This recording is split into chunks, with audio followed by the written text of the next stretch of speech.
All right. Oh, it looks like I have everything working right for the stream, so that's a plus. All right. Welcome to episode 3 already of our Stargate game.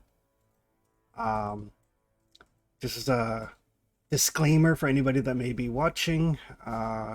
Crucible Gaming stuff tends to be not adult, but like PG-13 edging into R territory, primarily for language and occasional gore and icky stuff. Last time we played, you guys had made your way to planet P2X543, a heavily forested planet whose inhabitants were rumored to have some sort of non-technological means of communication and like empathy projection. While there, you encountered a small village. Seemed to persuade at least some of them that perhaps their gods, who they had not seen for quite some time, were not what they claimed to be. The inhabitants at least seemed receptive, with the exception of one who was like their spiritual leader, who was a priest of a god named Arwan or Aron. Shit hit the fan. You ended up being chased by a bunch of Jaffa through the woods back to the gate. Just as you were getting ready to dial out, the gate whooshed, and there was some incoming Jaffa of a different system load, of a different Goa'uld. Ares tentatively identified them as either Morrigan or Bave. Wasn't entirely sure which. The kind of most important takeaways from that were that they ignored you guys entirely and focused on the other Jaffa. And they also had a outdated, no longer used version of a death glider called a needle threader, which is designed to go through stargates. And perhaps more importantly, they were actually led into battle by their god. She was present with her troops. You guys hightailed it out, and during the debrief, decided that you didn't want to leave these people behind to suffer whatever may happen. So the plan was to get Phoenix Sight to get a UAV up and running, and to allow you guys to get some eyes on what might be happening in the hours you've been gone, and try to make a plan from there. I think that's all the important information. If I'm missing anything, by all means, let me know or ask any questions. Well, setting wise, you said you wanted us to describe what we were doing for our R&R, and considering that we're waiting for the next mission, it kind of like adds a tint to that, doesn't it? It does. Basically, it's, there's really nothing for you guys to do while you wait for Kaylee to get the UAV all calibrated and everything. So lawyers go, grab some chow, relax a bit, and we'll call you when they're ready to send the UAV, because you guys did ask to be in the gate room when they sent the UAV through. So we'll pick up with everybody can decide how they are spending the couple of hours of downtime they have. And we may as well start with Doyle. I guess this is one of the first times Doyle was exposed to a lot of fire, so he's not gonna rest. He's just too nervous for that. I guess he's gonna spend some time in the motor pool trying to fix the UAVs that were downed or damaged during the last mission. All right. Yeah, the motor pool they do have. Phoenix Light actually has very limited UAVs. They have far more MALPs and ATVs. So the fact that Lawyer has authorized a UAV for this scouting mission indicates that he has put a higher priority on this than you would have gathered from the debrief. I need to contribute in fixing the stuff I break. That's fine. Yes. And Kaylee is there. She's basically calibrating the sensors and everything on it. She has a couple of new things that that she wants to try out. She's not entirely sure how they'll work. Seem to be based off of some Tolan technology. Basically some things that scan for things other than visual and thermal. Looking for like power fluctuations, the sort of thing that would be given off by Nakoda generators. She's not sure if it'll work, but no time like the present to try it out. Oh yeah. Other than that, since you're in the mortar pool, Kaylee is she's a fairly young female Aturan. Seems very attached to her work. Like all of her malps, all of her UAVs, they all have names, and they're normally they're like conventional Tauri names. You didn't select the name from Roland. Nice.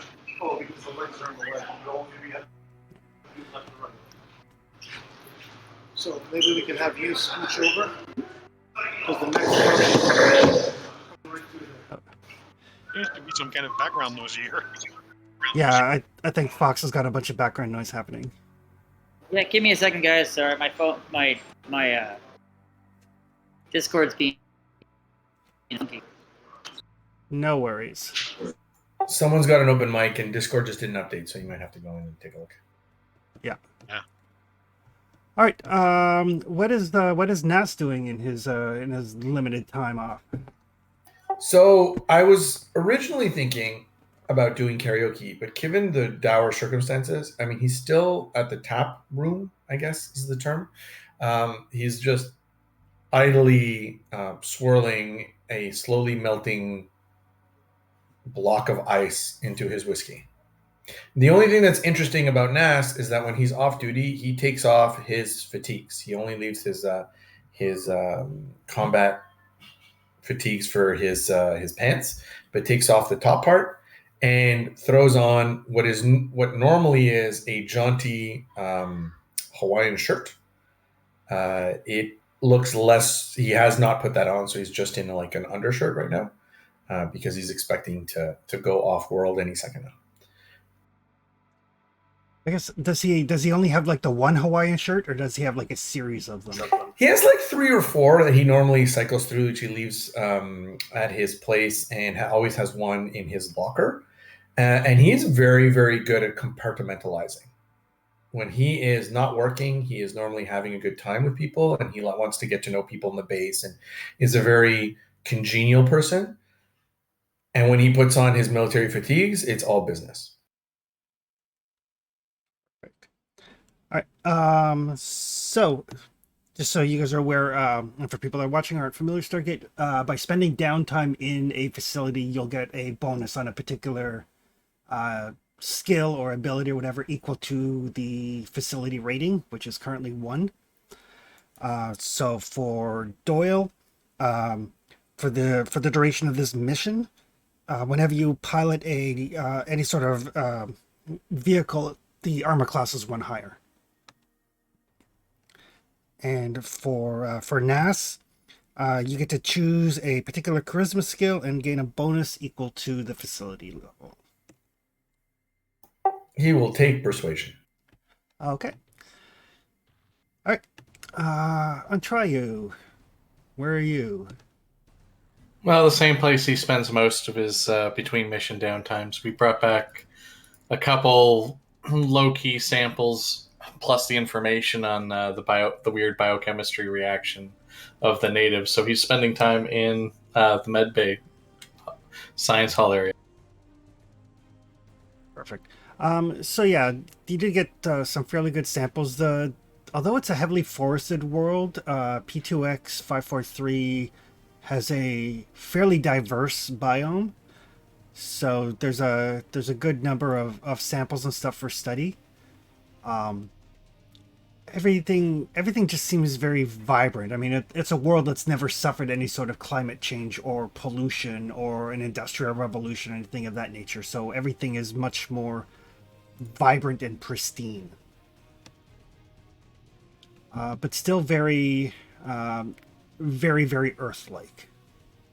Enough for you to ascertain that not only did the system lords take humans and seed them throughout the universe, but they may have done the same with some of the other plant life and animals and the like. Make their slave labor feel at home, as it were.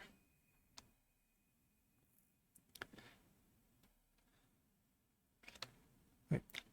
So we'll get to Aries and Sam when they're on. But as you guys are, after an hour or so, Doyle in the mortar pool, Kaylee would kind of slap the UAV and kind of close it back up where she's been working on it and say, "Okay, I think Bobby here is ready to go." Bobby? Bobby. Isn't that an odd name for a UAV? What else am I going to name it?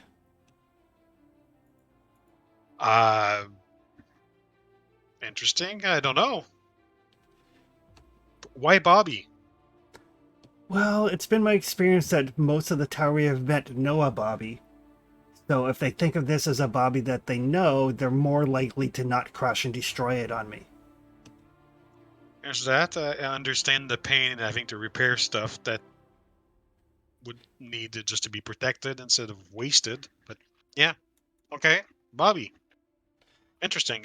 I'll pass that on. So how do the new detectors work?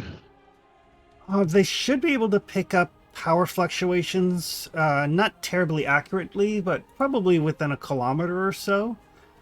Given the tech level of the planet, I would think that any power that they pick up would be an anomaly. Yeah, well, I mean, if we circle around whatever potential location, we'll be able to triangulate something more precise. Yeah, I mean, I certainly wouldn't want to try this on any sort of, industrialized world, but... Well, it's full of forests. There's nothing industrialized there, except anything the Goa'uld might have installed. That's what I'm thinking. It might allow you guys to get a more accurate read on, what you plan to do. Sure. Well, just show me how to turn it on, and I'll figure it out. Okay. So yeah, so she'll run through the basic controls with you. It's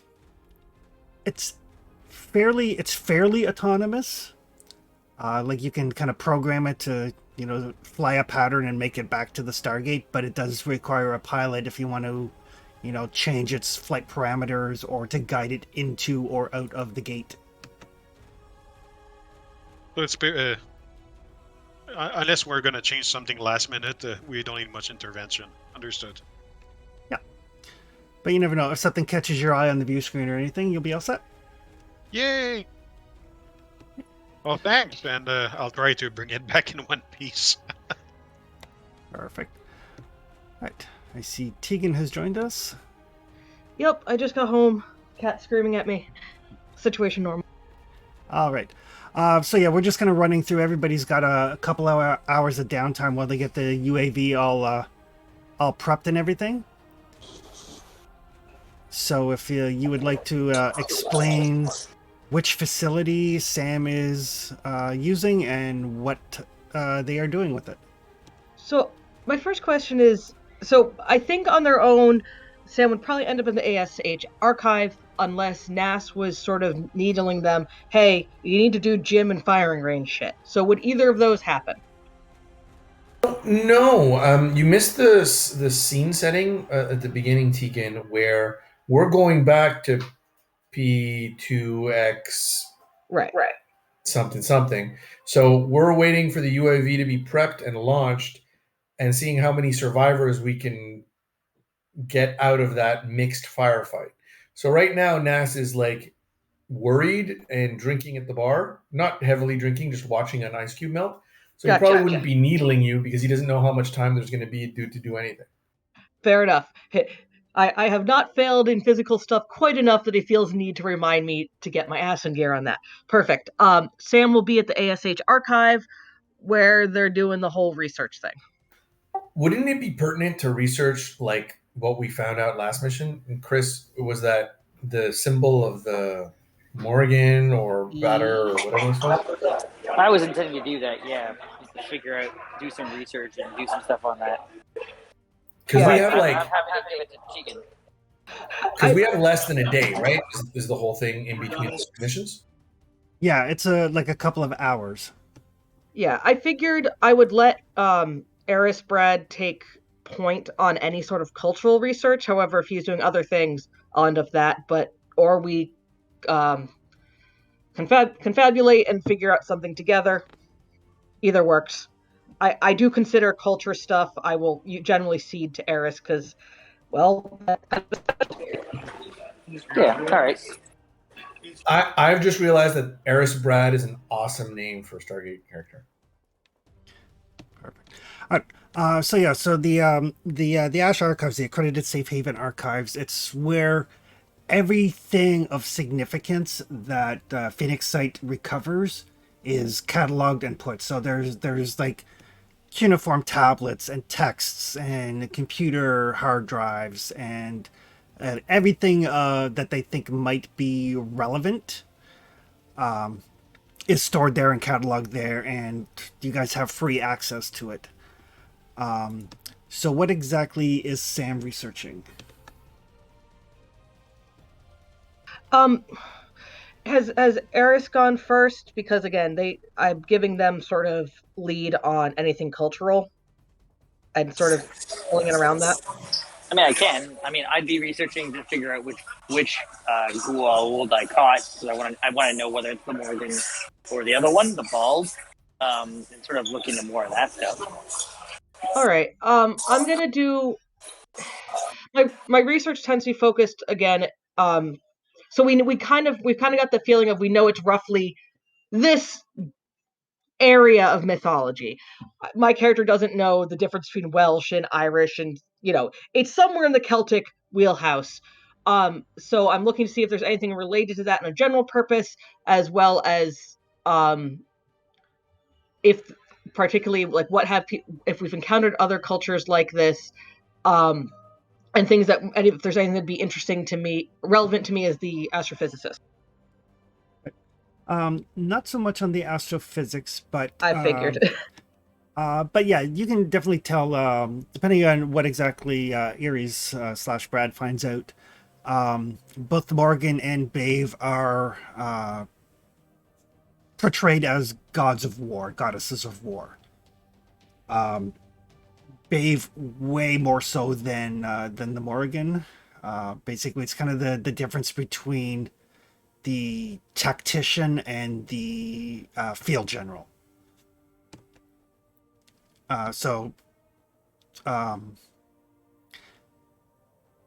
Morgan is far more politically minded, from what you can tell in your research. Bave is far more of a blood and guts sort. So I actually don't remember us encountering Maeve. I remember Bob and Awen. Yep. It's the weird Celtic pronunciation. The DB is pronounced as a like V-ish sort of sound. Oh, I'm mishearing the first consonant, and that was the problem. I was hearing an M, so I thought you were saying Maeve as in Maeve. No. Much different. Yes. Yeah. That's why I was confused. That makes a lot more sense. Thank you. Perfect. And Erie / Brad, you were researching.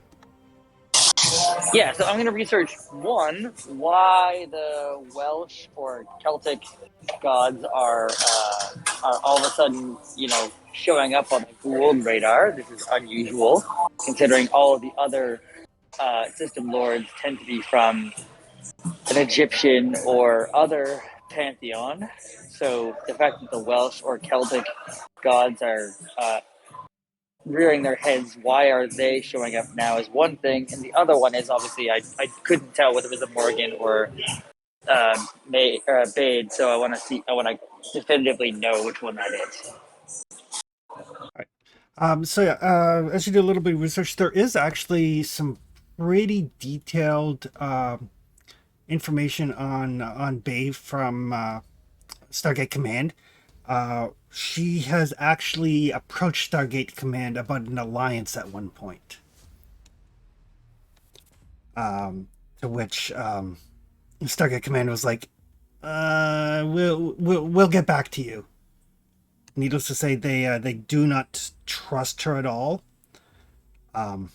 Is that the equivalent of "Don't call us, we'll call you"? Yeah, kind of as lightly as they could, because they didn't actually want to get involved in like a three-front war with the System Lords. But she was she actually approached Stargate Command about the possibility of an alliance in dealing with Anubis. Other than that, she's definitely a warrior goddess, and she is a like boots on the ground, using her Matok type of leader. She doesn't send troops; she leads troops, which is enough for you to fairly cement the idea that that's who you saw on the battlefield. Yeah, that makes sense.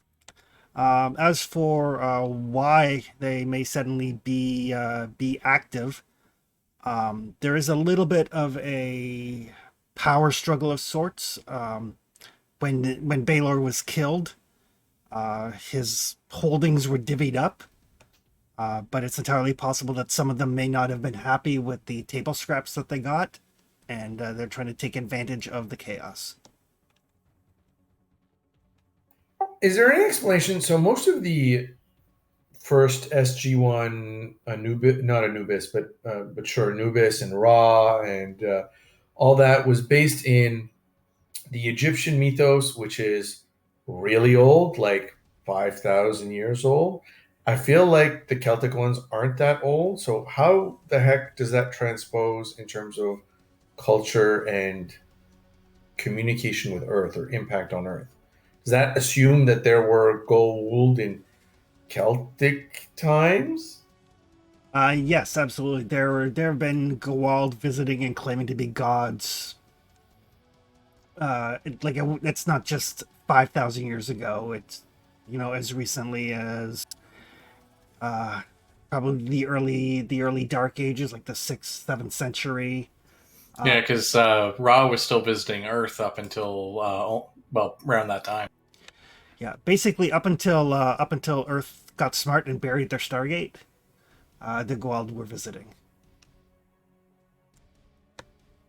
So yeah, there are some that have taken on the persona of different Shinto deities. There's ones that have taken on the identities of different Loa in like African and Voodoo mythology. Isn't it the opposite though? They don't take the shape of gods, they do things and we assume that they're gods of a certain type? Yeah, they claim to be the gods. So yes, so they have been active throughout human history. It's sort of like, oh, Ra's not paying attention to his planet. We should go and see what we can do for ourselves, sort of thing. They went to different regions. There's even Lord Yu in China, I guess. Yes. There's Chernobog from the Slavic mythology. I'm glad we're not facing him. Yes. There is Hachiman from Japanese mythology. So we're just missing Yahweh. Yeah, there's a wide variety of them. For some reason, Earth for a long while was like their grand central station, as it were. All right. So yeah. So as you guys are kind of finishing up, for those of you that were researching, you can pick an intelligence skill, and in this case, I'll toss culture in there too, even though it's a wisdom skill, and get a +1 bonus on it for the rest of the mission. And for Antreyu, Entrevu. entree move. You will heal an extra point of damage when you use a med kit. And there may be other things that I give you bonuses on that may or may not come up.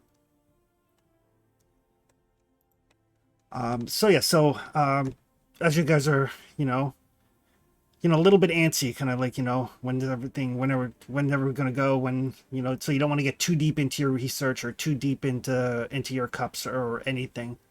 But the call comes down to head to the gate room. How antsy are we getting? What's the tension die for this mission? It is a D6. Okay, thank you. So everybody, grabs their gear, reconvenes in the gate room. Kaylee has her UAV ready to go. Did we get a long rest out of curiosity? I'll say it would be a long rest for all intents and purposes. Yeah. Thank you. It's not strictly speaking 8 hours, but it was a couple hours of nobody shooting at you, no pressure, time to relax and stuff like that. So. So they dial the gate, and Kaylee passes Doyle the controller, and you guys can all kind of get around the screen that the UAV is going to be broadcasting to. Bearing in mind that you only have 38 minutes, so you'll have to kind of make the best of it. And as the UAV flies into the gate, it comes out into the forest where you guys had the pitched battle with the Jaffa. You can see the ground's like torn to shit. There's trees that are uprooted, probably from the Death Glider cannons. There's scorch marks all over the ground, but there are no bodies. Is Doyle piloting it? Doyle is. Kaylee is basically watching her monitor to make sure all of her new stuff is working fine. So she's giving Doyle the controls. Lieutenant, can you gain altitude, see from a larger vantage point? Sure. Just let me know when you want to head to the village with it. Yeah, let's head in that direction. They mentioned that there were 2 other villages in that direction. So let's try to figure out what the survivor situation looks like if we can get these people out of here. So the UAV kind of gently lifts up, kind of above the canopy, and even from up here, you can see kind of the devastation that the little battle had.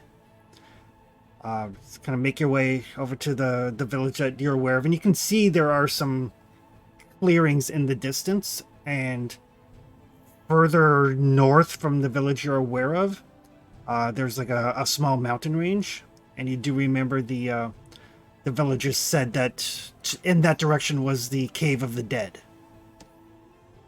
I'm curious, do the new instrument pick up the teleportation rings that were found in the village?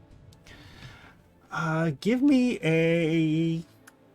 I mean, it's a good test to see if the technology is working or not. Absolutely. Give me a perception check. I guess it's normal. Yes. No. Oh, that was almost a 15. They seem to be working, but they're not picking up anything. Well, I mean, maybe they got destroyed. Who knows? Kaylee is like fiddling around with some things and whacks the machine, the scanners a couple of times. And as you approach the village, no sign of habitation. But it doesn't look like there was a pitched battle or anything. You don't see none of the huts are destroyed. None of the ground in the village itself is torn up.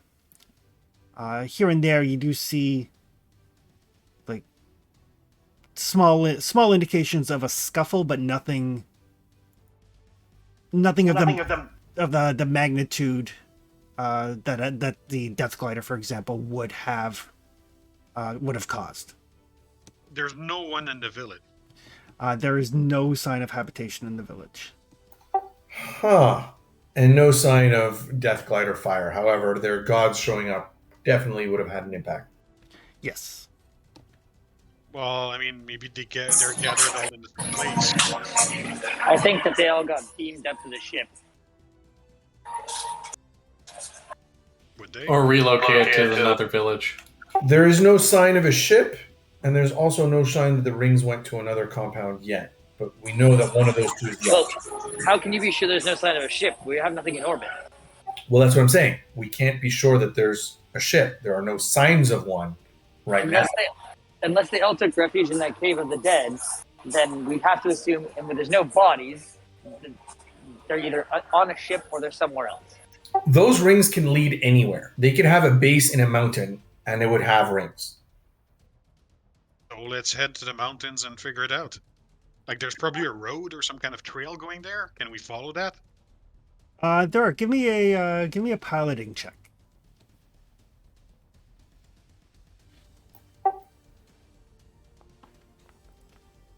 So Nas is getting annoyed and worried, and he's being a little snippish because as far as he's concerned, there are no survivors at the moment.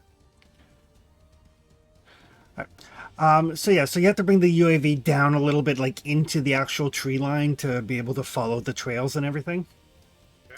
But it handles very well. You have to kind of avoid like the thicker tangles of overgrowth. But you can find like game trails and hunting trails that the villagers obviously used. Kind of send it out, looking around. And in the time that the UAV is kind of out doing its little patrol, you do pick up twice Kaylee's sensors ping. Just on the trip from the village in that northerly direction. What was that? I heard a ping. Does it give a direction or like a general, I guess? It doesn't.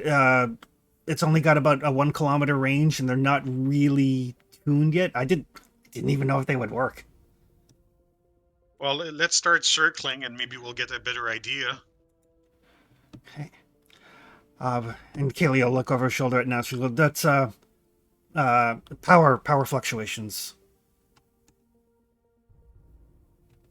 Yeah. What does that mean? It means that somewhere within a kilometer of where you currently are, there is a power source of some nature.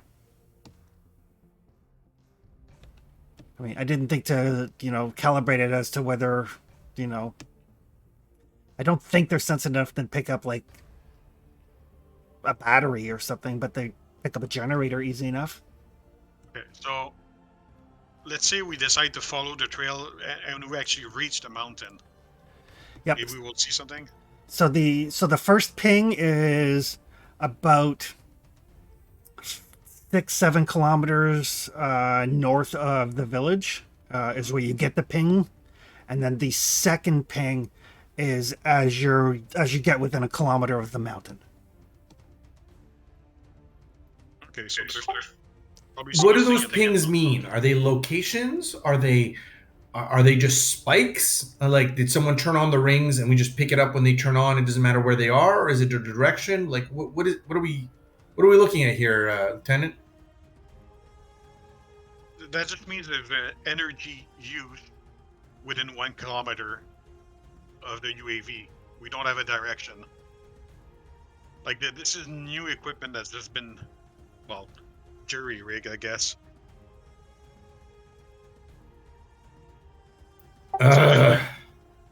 Okay.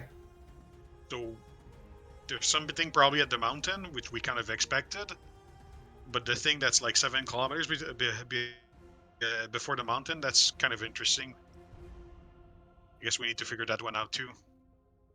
And Kaylee, as you're doing, Kaylee is basically like printing off some of the topography that the UAV is sending back, and like kind of circling, so you guys have a very, very, very rough map as to where the UAV was when these pings happened. I guess the UAV's taking some pictures too. I mean, we can Yeah. use aerial photographs as maps when we're walking and try to circle features where it's probable there might be something.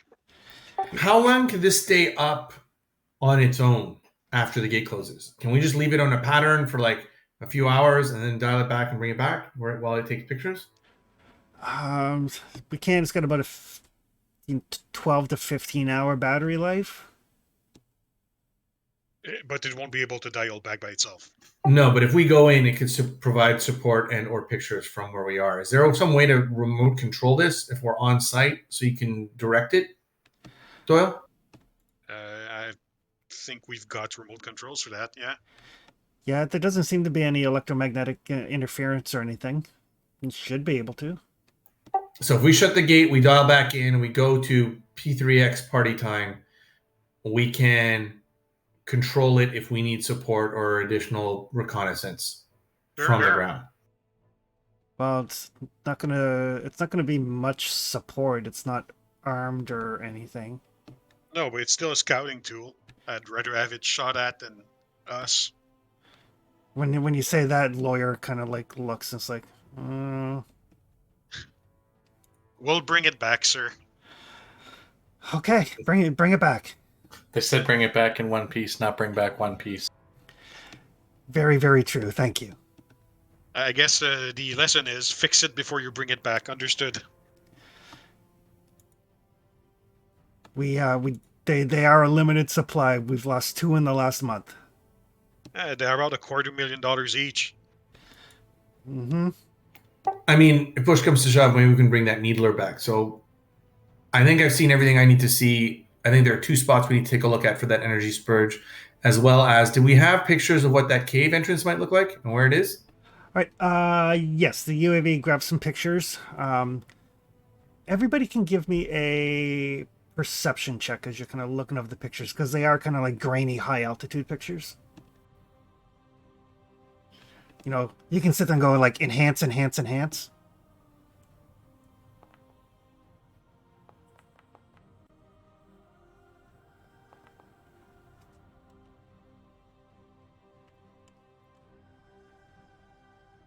Oh, that first Ares one was me, because for whatever reason, my hit character brought up his. Huh. That's very odd. I mean, we have the same bonus, so that works out. I mean, I don't know why I appear 4 times as a token, but Well, we needed cannon fodder.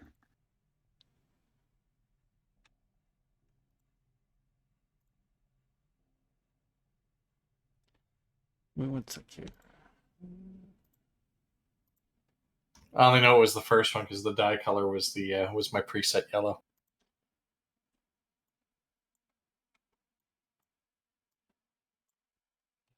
Do a little bit of cleaning up here.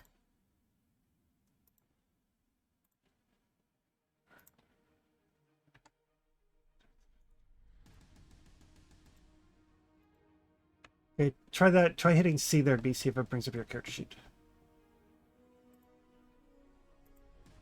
Yeah, I mean, my character sheet works. I just had 4 tokens on the board. My sheet works too.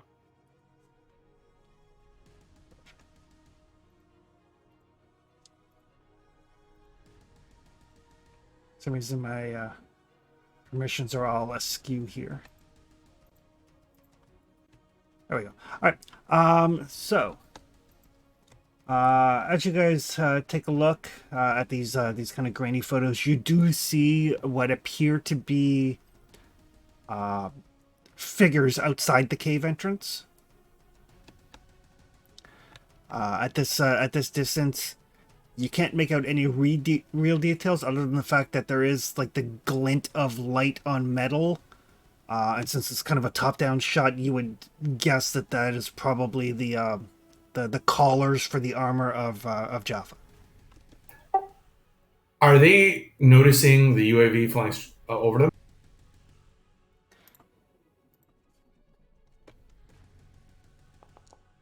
As long as the Hell no. Didn't hit the cucaracha air horn. We should be fine. Yeah, they are not. I mean, the UAV is fairly silent, and it is at a fair altitude.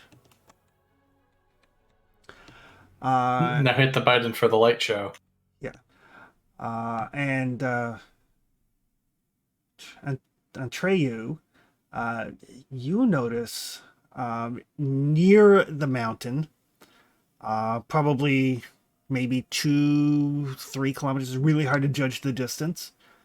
There seems to be a little clearing with what looks like some sort of encampment. Major, Yes. perhaps it's my background, but it looks like this clearing here has an encampment within it. Okay. Looks like there's. How many people can you make out there? The cover makes it difficult to make out, but it does show signs of habitation. Yeah, but if we had to guess, what does that look like? Maybe enough room for 15 people? Maybe that small village? It looks like there's like a handful of shelter set up, and you rolled an 18. So yeah, Kaylee like kind of, does some zooming, prints it out, passes the sheet to you guys, and you can see what looked like, 4 or 5 shelters, one of which is larger than the others. But also what, through your very grainy photography, looks like cages. Okay. That is definitely a point to consideration. Red flag. I don't want to go with undue haste, General, but I think time is of the essence here. Absolutely. Get your team together, Major. Get what you need, and Kaylee, set the UAV in a search pattern. Doyle, make sure you take the remote with you. Bring that thing back. Any way I could get a few bricks of C4 for diversions? Certainly. So I'll go take 2 or 3 just to make a loud noise in case we need it. But so yeah, you can grab some C4, some detonators. Anything else in particular anybody wants?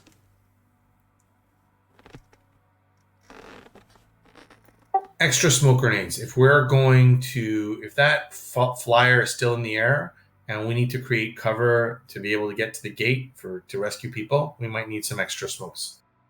Perhaps pair that with some along the lines of a flashbang for noise and attraction in other places.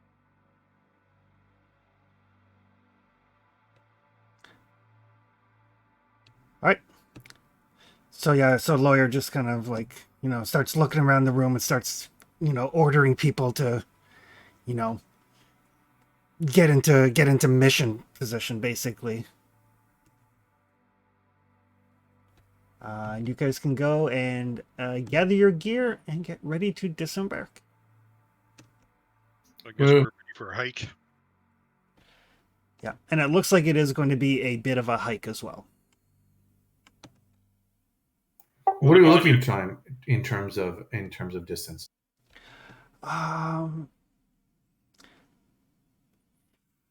Maybe 20-ish kilometers. Ooh. So it all kind of depends on your what you may encounter along the way. You do remember the villagers told you that there were predatory creatures in the woods that were primarily nocturnal. My assumption is carnivores as well. Is there any way to bring bait for that, just to like throw it around so they don't eat us and we can keep going? Make a persuasion roll.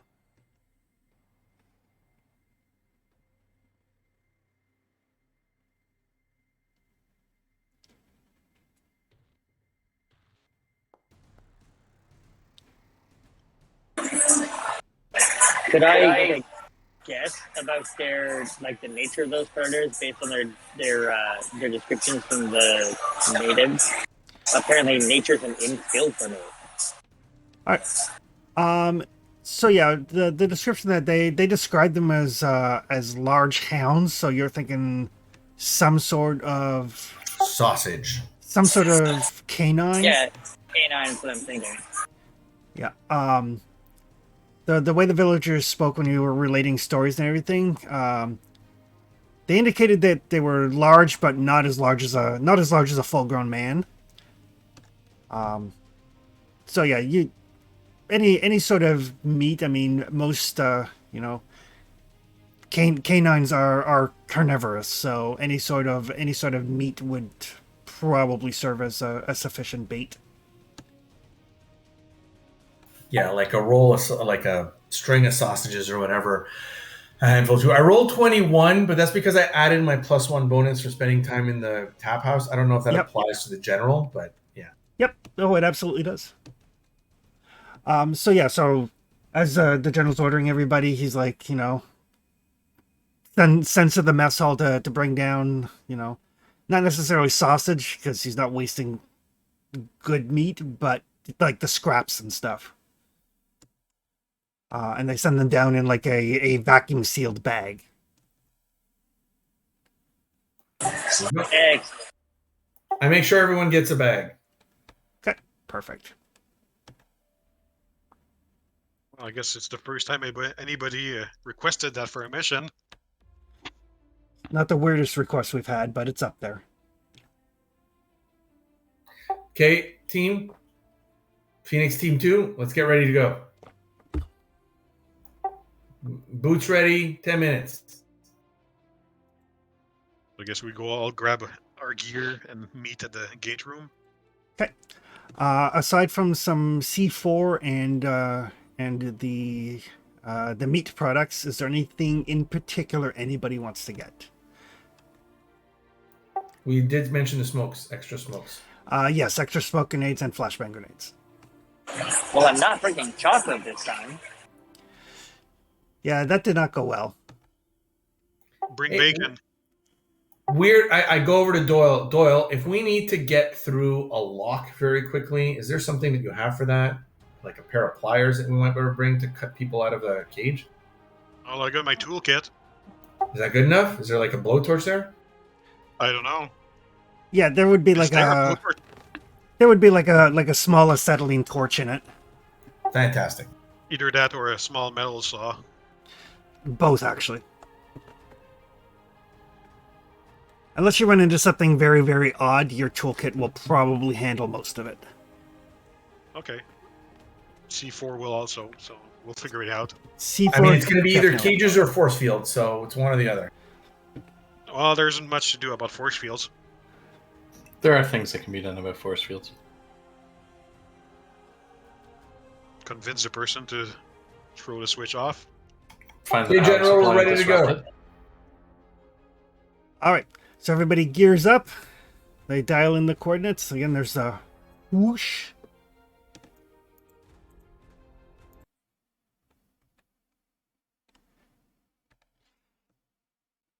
We're not going to worry too much about. I'm just doing this so that the changes screen for anybody that might be watching. You don't have to worry about the hex measurements or anything, just to indicate that you've come through the gate and are into the forest. Oh god, hex measurements, we're screwed.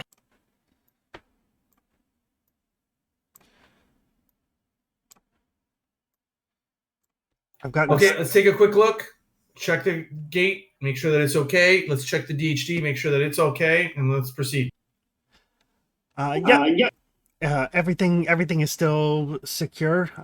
Being back here, you can see that there are definite signs that a battle took place here. But even places where you saw troops like drop or whatever, no bodies anywhere. We also dropped canisters of gas by the DHD to dial out. Yep. Have those also been recovered, or only the bodies? Only the bodies. Well, like bodies and their like Matok staffs and stuff. Technology of use to them. Yeah. But yeah, the empty smoke canister is still here and all that sort of stuff. Yeah, but why do they recover the bodies? Question for later. Maybe they want to bring them back to life and torture them for information. Okay, let's start heading out. Your mind is often quite dark, Major. I've seen people be tortured for less, so. Aries, do you know why they might have taken the bodies? You have more first-hand experience potentially with this. It stands to reason that the bodies were taken to be revived, or I'm sure there is some sort of everything the Major said is correct as to reasons why they wouldn't leave them, or why they would take the bodies. But I will roll just in case. And it doesn't matter which side. It could have been one side or the other. One side collected the other side's body, whichever way that goes. So.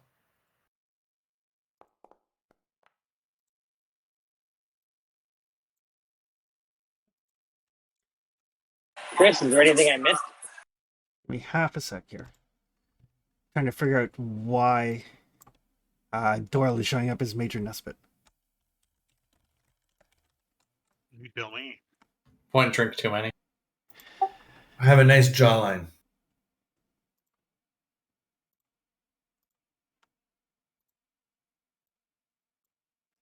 There we go. All right. You can't think of any reason right off of why they would take the bodies. NAS isn't wrong. They may have, they may have taken them to, bring them back for questioning, for torture. They may not have. They may have taken any dead of their own with them, just so that they didn't fall into enemy hands. It's hard to say. Like some of the system lords have no compunctions at all about using the technology to bring back dead soldiers. Some of them, though, are very, very adamant that it is for Gwald use only. I mean, push comes to shove, they might not have wanted the common folk to see potential deities or the envoys of the deities as dead bodies, and they just wanted to pick them up and ferret them elsewhere. Yeah, that's entirely possible as well.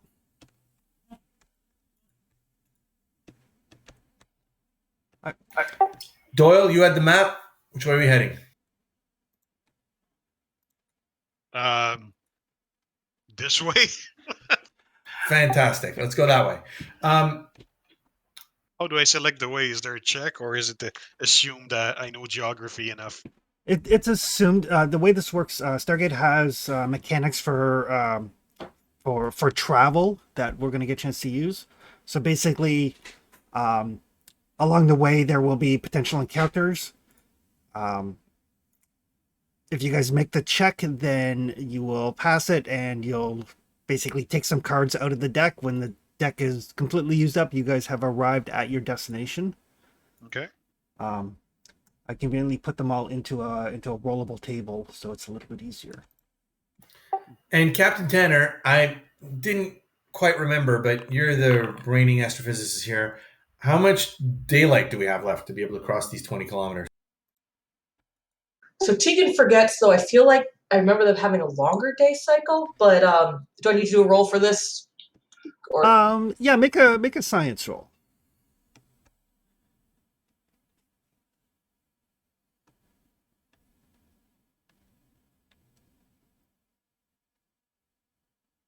the tension die is a D6, but that only applies to specific things, correct? Yes, certain feats and stuff will Right, activate. that's what I thought. I'm still learning how that works, so just standard formula.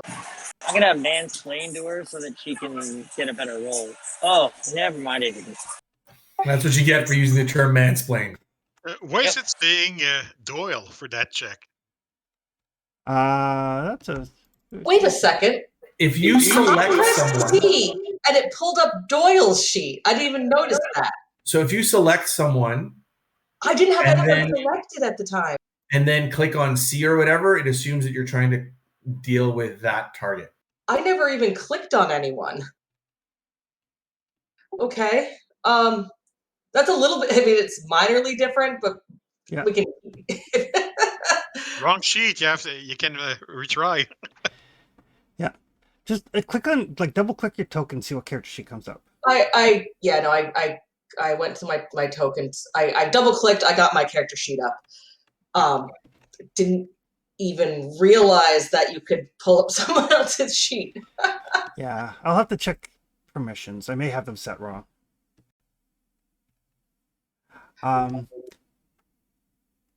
So yeah, I have a +4 instead of a +3. So Okay. The day-night cycle from when you were here previously seems to be roughly similar to Earth.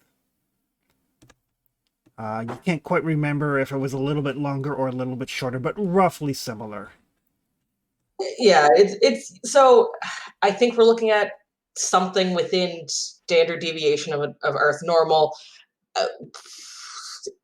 We were here for kind of a short time and then left under pressing circumstances, so I don't have a solid pin on that. That's fine. Lieutenant, lead the way. I got your back. Captain, can you close? Yes. So you guys head out. Are you headed straight towards the village, or are you trying to take a shortcut? Well, let's go to the village and see if there's anything we can find there that's of use or provides information. I mean, we know there's nobody there, or there shouldn't be anybody. So I guess the risk is less. We'll find something, and we can check if the rings are still there. Okay. All right. So yeah, you make your way to the village easily. You guys have been there before, and you guys are, trained military personnel. Some of you, at the very least. The village it's eerily quiet. Okay, so apart from the quietness, and we've already identified that people are missing, let's break out and look to see if there was struggle or firefights or anything. Can I check one of the houses to see if the food looks like it's still on the table, or if it looks like people drop and ran?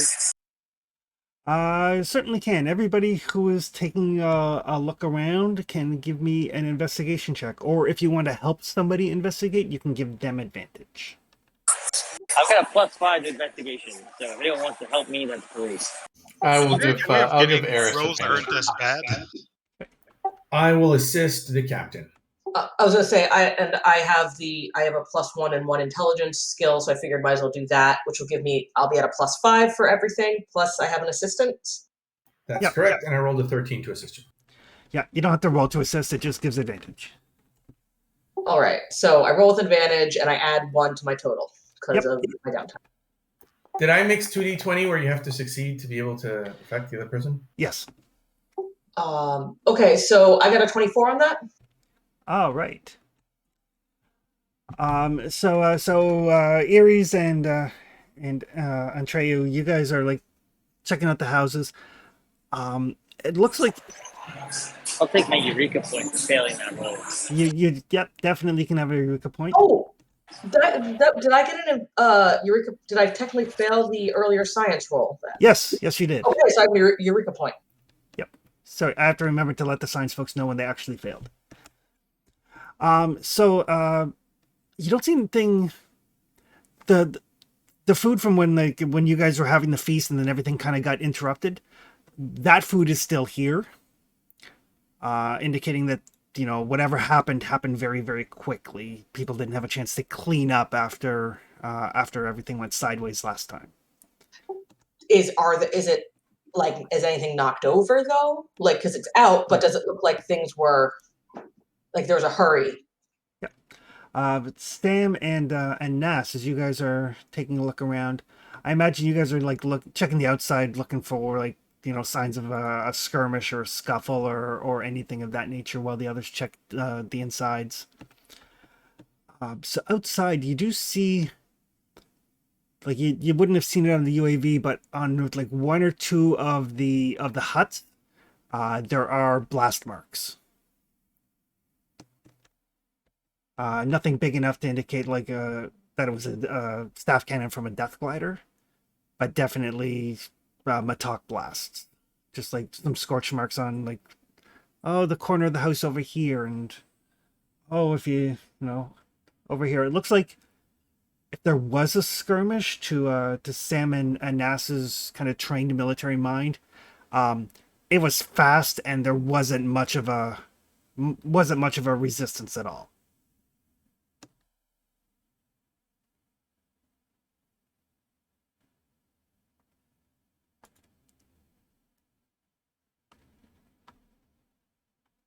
Well, that's terrible. Okay, no resistance. That means they were overpowered or went willingly. In either case, we got to get them out of here. You can't expect the villagers to stand up against the Jaffa, at least not without support. And that's why we're here. Okay, so let's break out. Are the pings on the way to that encampment? Yes.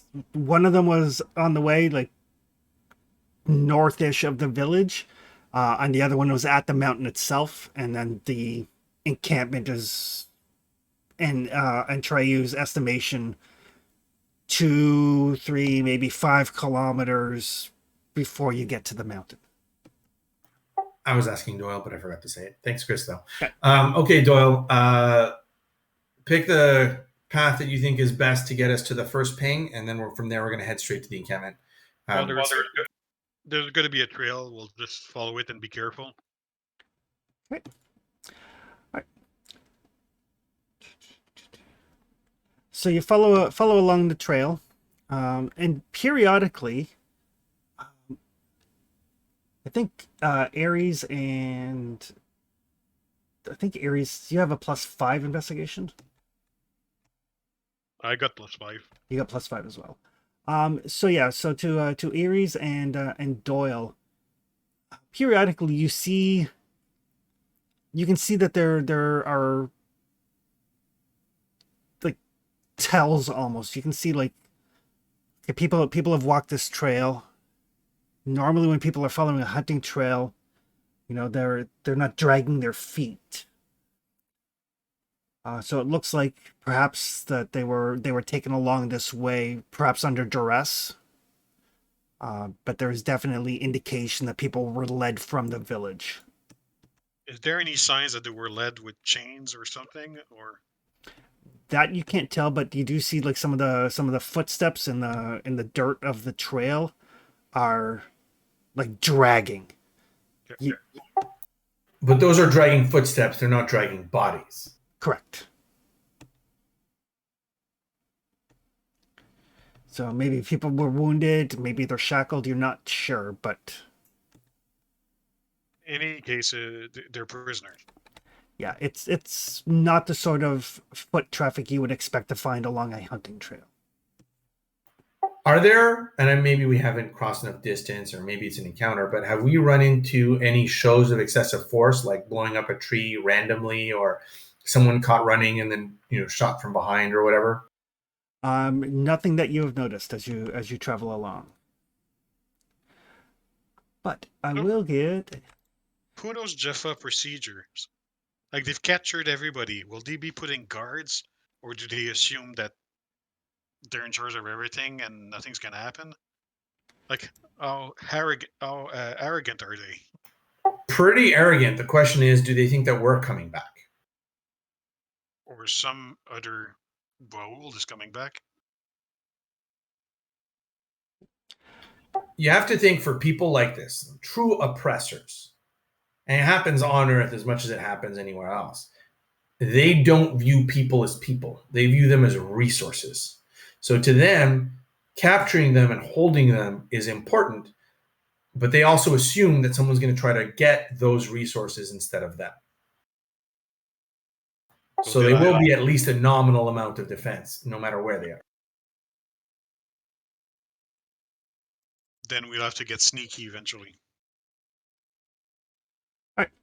I will get everybody to give me an athletics test as you traverse this terrain.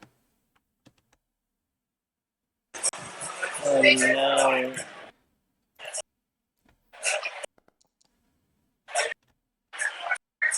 Wow. The DC is 13. Womp womp. I enjoyed seeing a 13 pop up in my die right as you said the number. I can't believe I passed that. It's my -1 string. Whoa.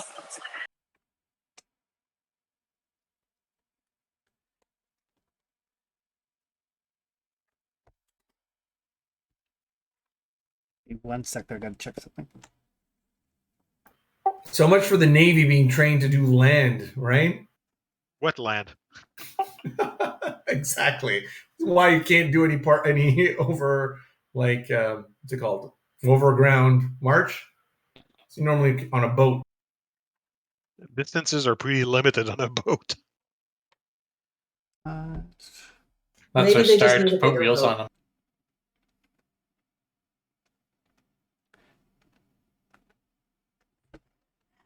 I think the highest roll I've got tonight was 5. Something's cursed in those die.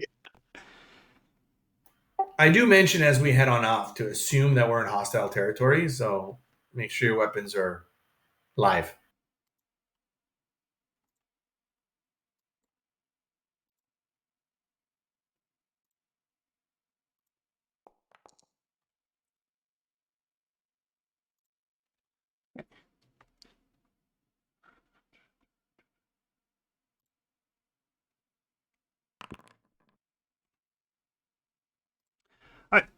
So you guys are making your way. You do have to give some of your people a hand getting through some of this denser underbrush. As you're kind of getting in the area where that first power ping was. So now you gotta kind of go into the thicker forest. And it is quite dense once you get off these game trails. And a couple of your people, specifically Doyle and Antreyu, have a rough go of it. It's nothing insurmountable. It does take a little bit of time, but you can see. What's everybody's passive perception? What is it? Your perception plus 10. 14. 13. 12.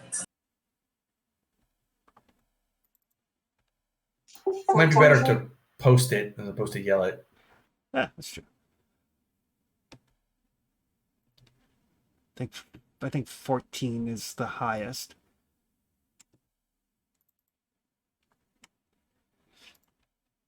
Give me 5 seconds. I need to disconnect my sound and reconnect it. Something went ping and my sound's doing funky. So Okay, no be right back.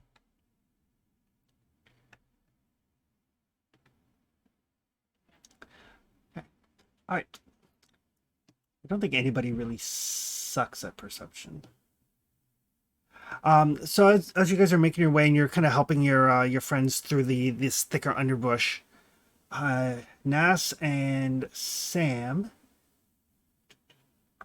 and Doyle, you guys all see what looks like the remnants of a stone wall, probably 60-70 meters through the underbrush.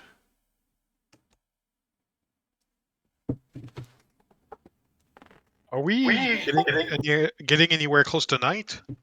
Heads up. No, you've still got, in Sam's estimation, you've got probably 6 or 7 hours of daylight left. I say heads up, or excuse me, eyes up, and I point to the small wall. Somebody And I should duck look down a around little bit. in case somebody's hiding there in ambush. Yeah, and I duck down a little bit.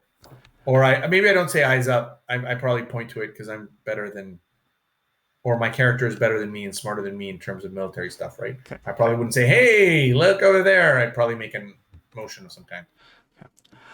So yeah, as you pointed out, Antreyu and Ares can see it as well. And as you're looking, there's like a section of stone wall, and then a little bit further away, there's like another section of stone wall. And then a little bit further beyond that, you can see a slightly higher section of stone wall. It looks like it may be like a long ruined building of some nature. Are we nearing the ping location? You're within the 1 kilometer radius of the ping. Well, this could be a forward temple. Captain, how much time you left? You said about 6 hours. My math is right. So the drone gonna look up above? Okay, our primary mission is to locate and to rescue those survivors. Let's take 15. Let's take a quick look around.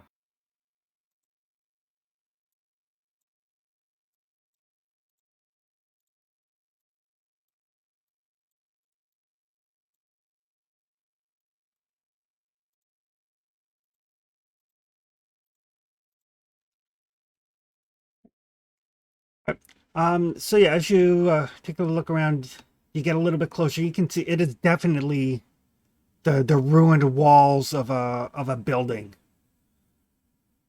You estimate probably 30-ish meters to a side. There's no windows, right? There's no, you don't see any windows, but it's like the walls are of various heights. So some of them are like, 6 feet. Some of them are still mainly intact and closer to 9 feet. Some of them are just like rubble and are like, knee high. Okay, but there's still enough building that we can't see across the entire clearing, right? We still want to examine this area. There are still walls. Correct. Okay, so with complicated hand gestures, I'm gonna ask the captain to go around back, and I'm gonna ask whoever's on that northern side, if I assume that up is north, I don't know who that is, to cover her from that corner. To cover them from that corner. Sam is them, right? Yeah.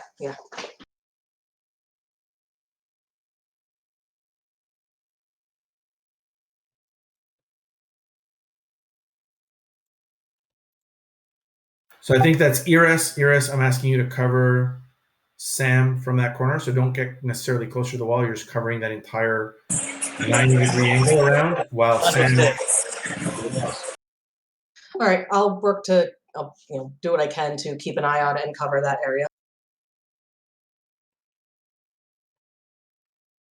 And I'm going to go after the front here, take a peek at this entryway.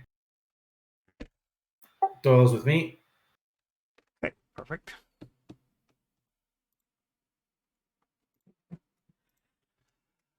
So as you kind of make your way into the ruins, the interior architecture, or what remains of it, there's carvings on the wall, like artistic representations or pieces thereof, enough to tell that there was definitely the building had some import. It's not just a random outhouse. It's like not just a shitter out in the middle of the woods. Let's see what I can figure out from these pictographs. Oh wait, I'm not in there because I'm covering Sam. Someone will tell me what pictographs it is. Right. Iris, if you take 2 square steps to the north, you'll be able to cover that entire side while Sam loops around that northern side to get over.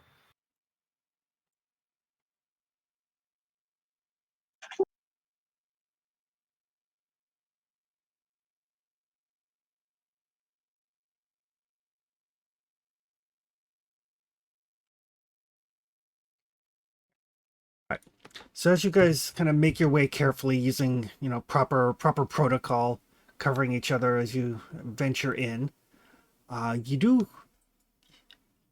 from deeper within this ruined complex, you do hear a natural buzzing sound, not the buzz of electricity or anything like that, but like a natural buzzing sound, Like a giant bee? Is that what you're talking? Like implying? like Are a big That's insect of some nature, yes. And I will get Iris can give me a culture roll. Do giant bees have a culture? Mm. I mean, technically, there are patterns of behavior of sorts. And I don't know if Stargate has specifically insectoid aliens, but Star Trek certainly does. Well, I mean, bees have apiculture. Ah!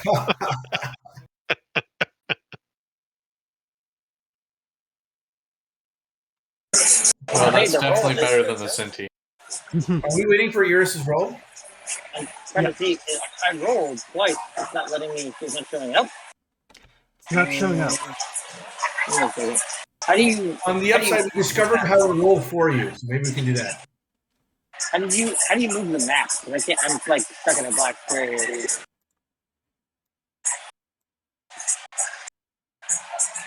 Culture, public. I have rolled. Is it just not showing up because the conditions change? Maybe. You're on a Mac, right? Yeah, That shouldn't be a problem. because I can see for actor directory I have right now. I have me and Joel. I clicked me on my character sheet, and I'm not getting anything. Oh, I have lost connection to the server. Give me a second. Oh, maybe that's it. My TV. Give me a second. Did I lose? Yeah, you dropped. Yeah, give me a second. Okay. Or if I want to roll for me, go ahead. I would have advantage on this. I'll send you the confirm. Okay.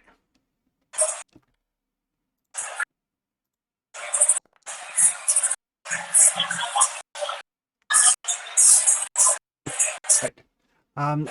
So as you're looking at these remnants of the walls and the carvings in them, there's no doubt in your mind that this is a temple, but like old and obviously left to ruin. The ruin looks like it's natural. It doesn't look like it was attacked or anything. It looks like it's just the environment has worn away at this. So you don't know how long this temple has been here. The artwork does not seem reminiscent of any of the system lords that you're familiar with.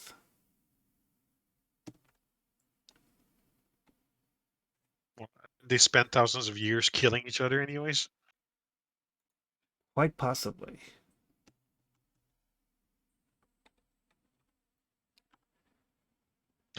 So I guess the solution is to go in. Is a temple of worship to who? Can I figure out who it is to? You're not entirely sure. Chris, I guess that's a question for you. Like, are we able to go in, or do you want to go through tactical turns to go in? Like, I just got a clear map. Yeah, I turned the walls off. I'll see if that'll make things a little bit better for on Fox's end, just in case the walls are screwing up. I know there are some things that Max don't like when it comes to Foundry, and walls seems to be an issue from time to time. And he's also probably on his. Are you on your mobile or are you on your laptop? I'm on Discord on my phone, but I have my laptop open. It just says, I have my Mac here. So you guys can kind of move through. I won't worry about any tactical combat and like tactical movement unless something happens. So if there's like a particular thing where you're like, oh hey, what's this over here? By all means, we'll deal with that when it comes to it. And I will get everybody to give me an investigation roll. And I have the +1 to that, so my roll's gonna be one more. Okay, so it's a 14.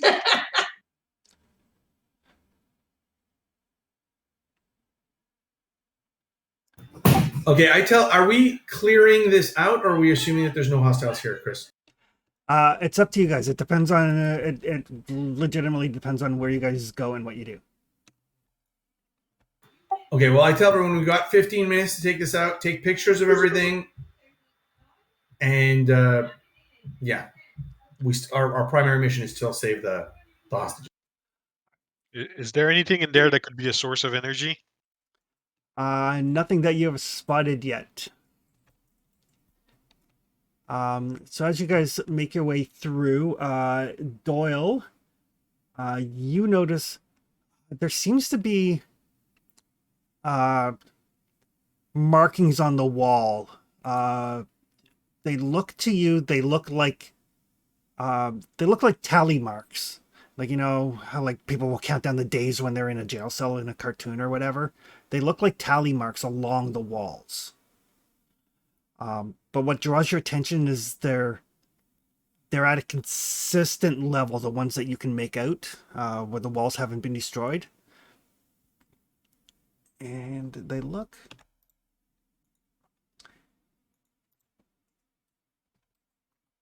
Like, are they all... Oh. They look like that.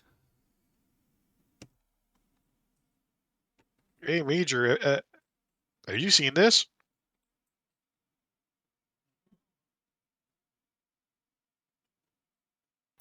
Does that look like Morse code to you, or just me? Well, I mean, Morse code has only two symbols. What, Ogum? Oh, shit. Sorry, my character doesn't know this.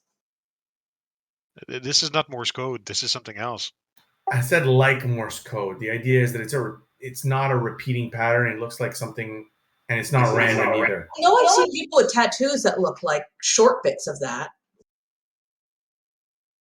It looks Okay. like a counting system or something.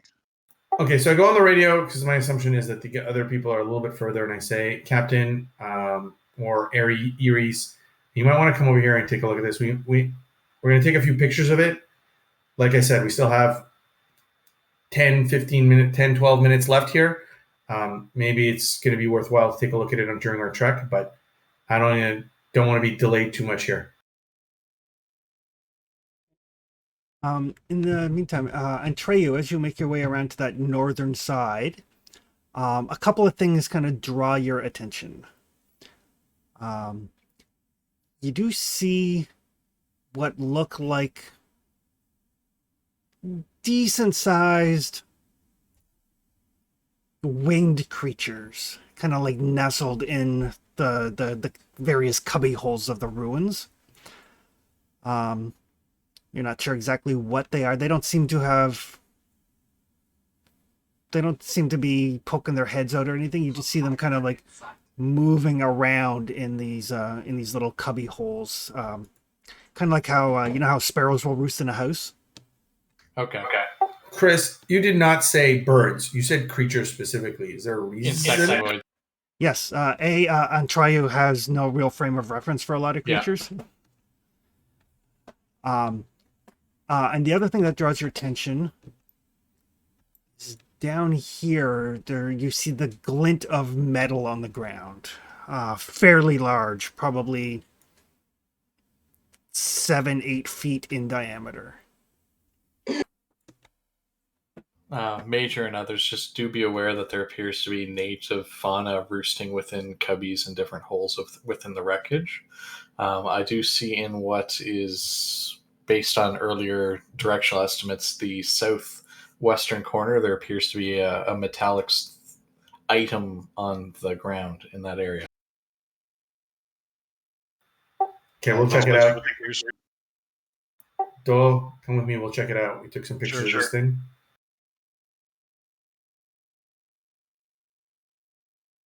So we advance carefully, trying not to step on anything.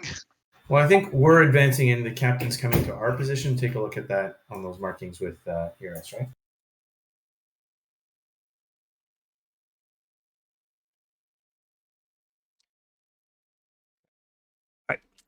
So I'll get a couple of things kind of happen simultaneously. I'll get Aries and Sam. Either both of you can give me a culture roll, or one of you can give me a culture roll with advantage. Basically, I assist him, I assume? Yep. I'm going to assume I've got a +4 in culture. I'm going to assume he has just as good. Yeah, I'm at +4 as well. So if you want to roll culture, or I can, it doesn't matter. I'll assist you. You should. I'm strongly supporting your character gets to run point on that stuff. I'll roll with advantage.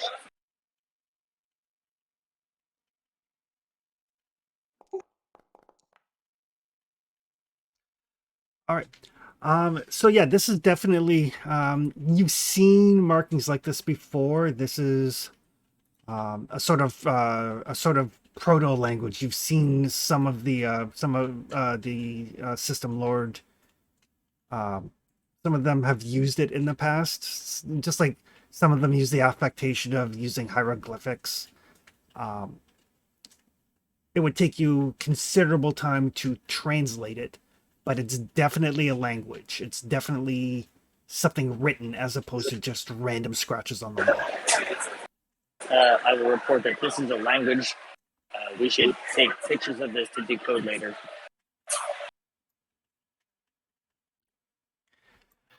Tegan, are you not moving your character, or are you not able to?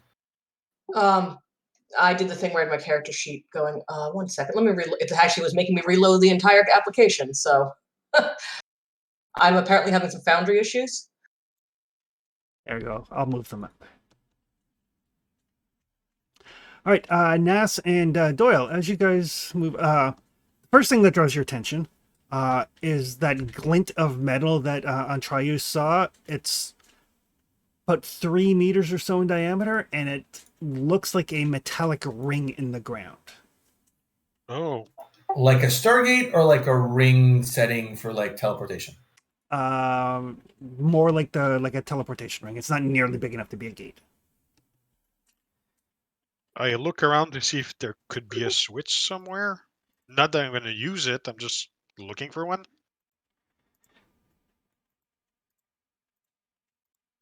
Chris, I'm not liking the changes on the screen. Me neither. Okay. The other thing you notice as you start to approach this area is it seems like these creatures that Antrayu pointed out may be slightly territorial as they start like basically coming out of these holes and these cubby holes in the ruins and start circling around, flying above you, darting down to kind of peck at you. They've got like leathery bodies. You guys are both from Earth.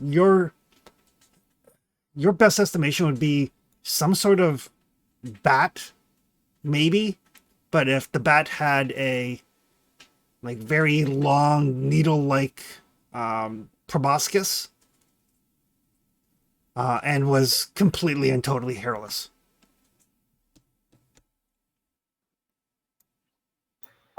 Right, that sounds horrifying. That sounds like it's time to get out of there slowly. So it's a pterodactyl. Yeah. Is that so? I'm going to double with Doyle here. At this point in time, we haven't rolled initiative yet. Is it impossible to avoid combat, or if we stop and start going backwards, like would that be our action, and or would that stop the encounter? You can try to back up. They are kind of swirling around you. They may or may not try to take nips at you. So we'll take quick pictures while backing up of both the creatures and that metal ring. And I think we had before Eris even came over, we had taken photos of the script, so we've got that. And Yeah. for now, Okay. All right. So as the two of you start to back up, They combine into a mecha alien bug bird. No, I'm waiting for the classic words roll initiative. Until that happens, I have hope. It's the Dinobots.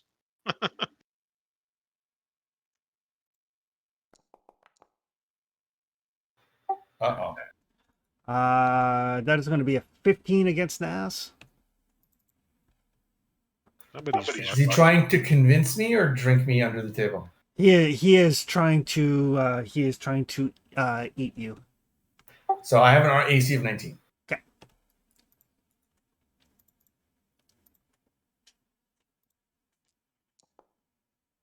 And that is only going to be a 13 against Doyle. As you guys start to back up, these things just start swirling around you, darting in and out. It looks like they basically try to jab you with their proboscises, but they can't seem to get through your armor. Swatting. They can't get through our swatting of them. Yeah. How large are these things? Are we talking about bird size, or are we talking like dog size here, flying things? Like Like small dog sized. Like flying chihuahuas / like you said. Yeah, Um, like flying hairless chihuahuas with like mosquito type proboscises.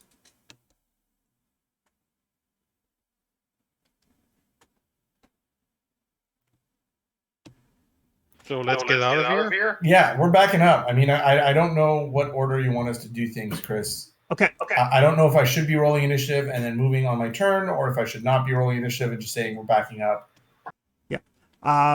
If you're just backing up, then they will continue to pursue for a limited distance, but not terribly far. They don't seem like they're very strong or very agile flyers. Well, they're flying chihuahuas. They might not be great. My concern is how much noise they're making and how much noise we would make if we start returning fire on them, considering we still have to close on a. This is not our primary mission objective. They're like a loud buzzing sound from them, but nothing that would carry any great distance. Yeah, So if we open fire on turn, them, if we open fire on them, we're giving away our position without anything really in exchange other than avoiding these bats that we're trying to get away from. Correct. Okay, we're gonna get the fuck out. Okay. Back out. I'll get everybody to give me initiative. a DC 10, either stealth, athletics, or acrobatics, your choice, to basically lose these creatures.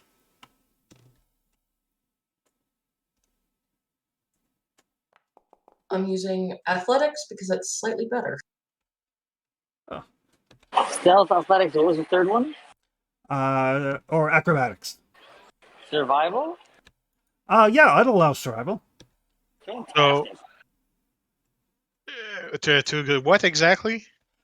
Basically to either outdistance these creatures or like, get your back to a tree so they fly past you, or et cetera, et cetera. Okay, because I can get advantage if I'm trying to stay standing, not fall, and stuff like that. For acrobatics, I just wanted to know if I got advantage or not.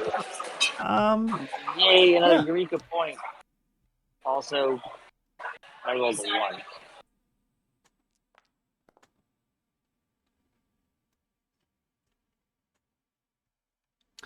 All right. Oh, somebody botched. Yeah, Ares botched. And I was curious if Foundry had a D30 and I rolled a D30, but before that I rolled stealth for 18. Foundry literally has a roll D whatever. The other day we tried to see what we could do in roll 20, and we were rolling like, what happens if we roll like D 1 million? Roll 20 has like a cap. What happens if you roll a D3? It'll give you a 1 to 3. All right. So as you guys are making your way, hiding behind the trees, getting some distance, Antriyu basically just kind of melds into the forest, probably feeling somewhat at home since it's very similar to their homeworld. But Ares, I'm going to need you to give me a con save.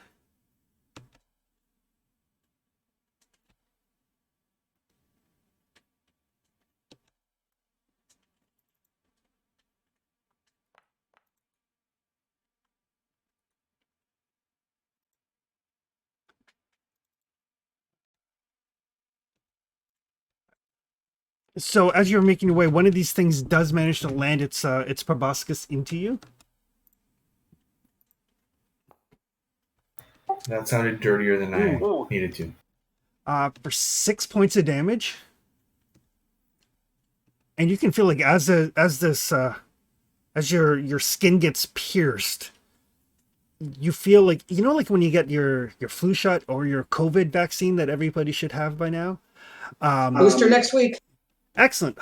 You can feel when it pushes the liquid into your arm. You feel that as this thing pierces your flesh. Yeah, your vein feels cold as it's just coursing a different temperature down your arm. I would bust a nut.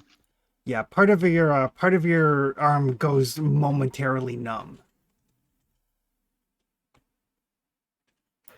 But we extricate ourselves, right? Of But the situation? you do extricate yourself from the situation. Yes. Well, somebody's going to get hurt. Well, the question is, does Ares say something, or does he just does he scream, or does he just yeah, it's all good? Does he tough it out like one of those people gets bitten in a zombie movie, doesn't say anything? Don't be that guy of yours.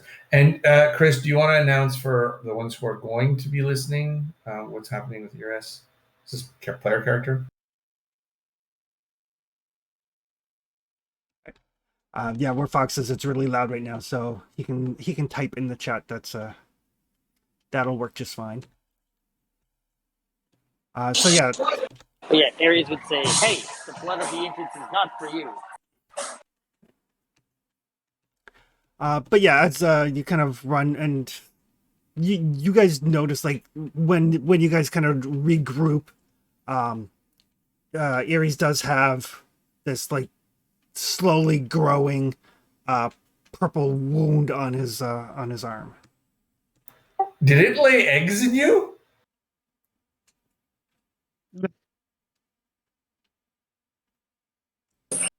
Allow me to examine. Because you're saying there's a big bump here. It's not just you have a bruise or your discoloration. Is there there's terrain that is being formed in his arm? No, but try. You can give me a medicine roll. That sounds more like when you get a steroid shot, having gotten those for asthma attacks. Oh, nice. So you look and you can see it that you kind of peel the sleeve back a little bit. There are these greenish purple lines starting to spread through his arm. Definitely some sort of venom. I see. There seems to be a sort of venom here, so I'll have to adjust the pressure of your system so that the wound actually isn't sealed like they made it, and it will be the leaking point and drain it all out for you.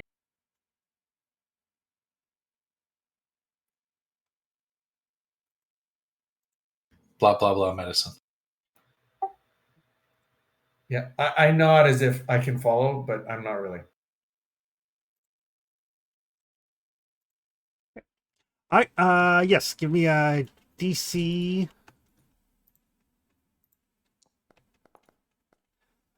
12 medicine check.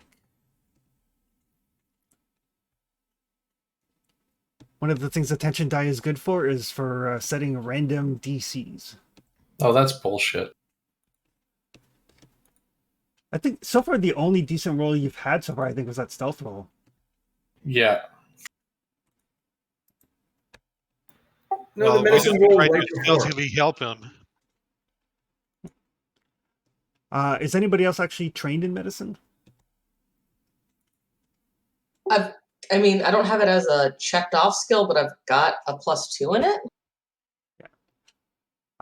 Yeah, unfortunately, you'd actually have to be trained to assist. Gotcha. Good to know. I was going to say, otherwise, can I use biology? So you can't quite get the poison. It seems to have spread too far through his arm, but it doesn't seem to be. It doesn't seem to be like a hemotoxin or anything that would cause life-threatening conditions. Your guess is probably he'll probably end up violently ill in a few hours, but it's not the sort of thing that will actually kill him. Brad, do you think Iris can take care of that?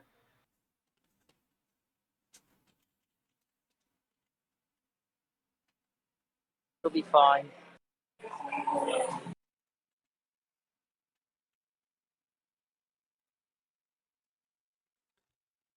Yeah, and Treyo, you're gonna guess you don't think that these creatures are naturally venomous. It's more a matter of it interacting with his system, like a native to this planet.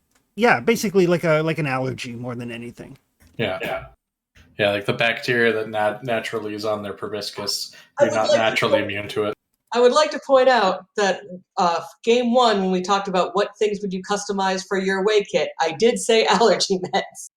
You did. If worse comes to worse, I do have an outbreak kit, but I was hoping to save that for the natives just in case. I mean, Okay, was so- there the equivalent of an EpiPen?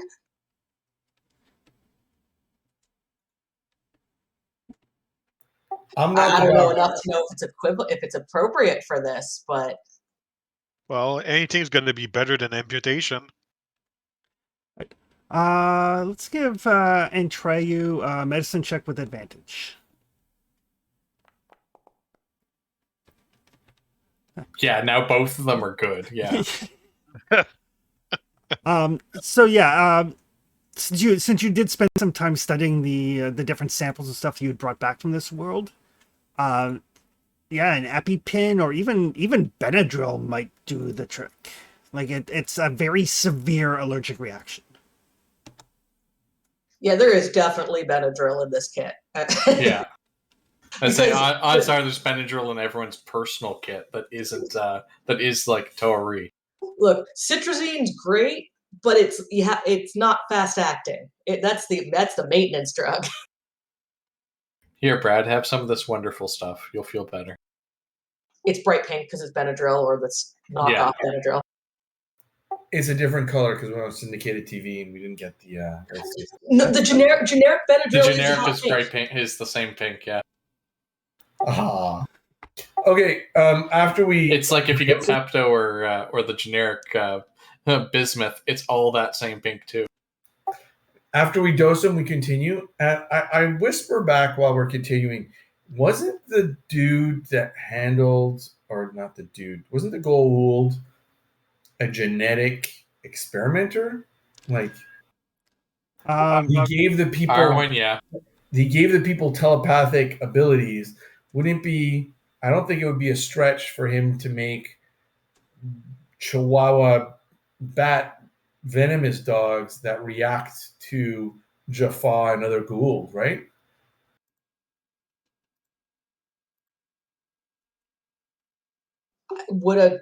How much, Eris? How much would a Goa'uld really? How much do they tend to experiment on non-humans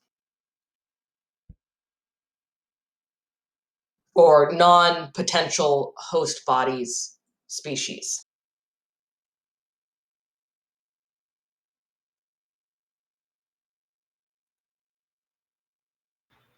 I don't know about the host bodies or not host bodies, but it's more like if I could manipulate living creatures and I wanted to make a first round of defense around my ring, I'd think that Jaffa are coming after me. So I'd make something that would be venomous to them. Or at least would scare the Jaffa.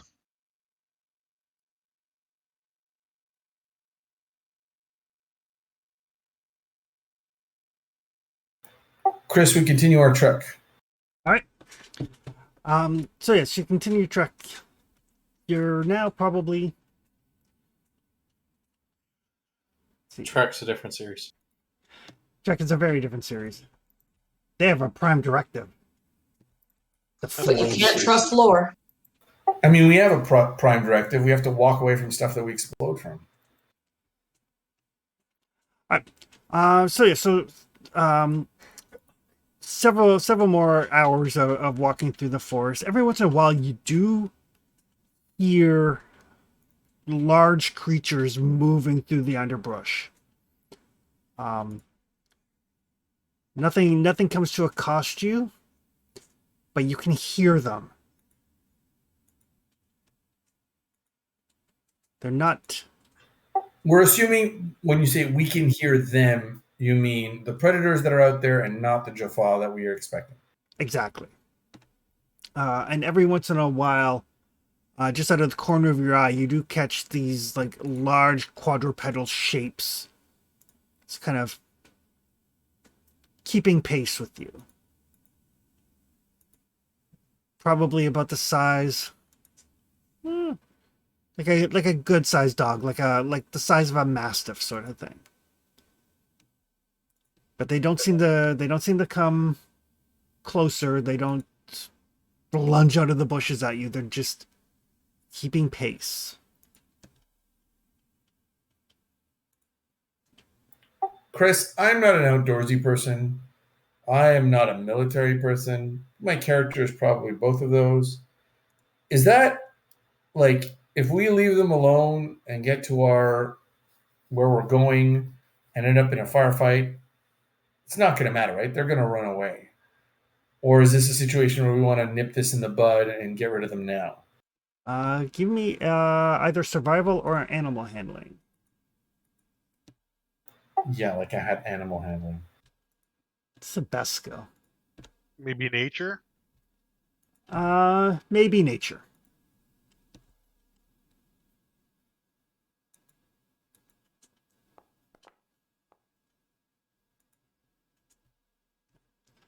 All right. You're based off of what the villagers told you about the larger predators being nocturnal. It's entirely possible that these things, if they have any sort of intelligence, they're basically waiting for you to tire, so that you're easier prey. They're like humans. That's where my brain went to. Endurance predators, the worst kind. So while we're walking, I'm going to stab my bag full of food with my knife and toss it as far left or right as I can, and then keep going and see if they're satisfied with that or if they come back in a few hours. So Nest stabs his meat sack and tosses it. You guys just keep on going, and you can hear this like yipping, growling behind you. You're gonna guess that they're probably determining who gets the kill, as it were. Did you have to call it my meat sack? Yes, yes, you did. Absolutely. It's the way the game's been going today. But yeah, and you can tell there's probably 2 or 3 of them. You don't necessarily know if they're pack animals or like more solitary-ish. You're not sure, but there definitely sounds like there's 2 or 3 of them.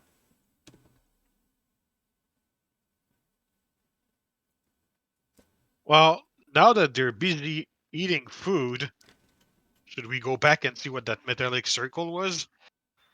Different things. Different. These are the dogs that are chasing us, quadrupeds. The other ones were insects that were flying. And we're probably a little bit, like Chris did say, we're a few hours later, so I'm going to keep pushing forward. But I'm keeping that in my mind that in the future, while they're arguing, we can send food in one direction, and while they're arguing, just eliminate them with our guns. So as you're starting to get to the point where like the sun is starting to kind of dip a little bit lower over the canopies, you can see like a little bit of like kind of smoke trails. You're probably getting fairly close to the encampment. Probably, 500, 600 meters away, like a fair distance, but enough that you can tell you're getting close.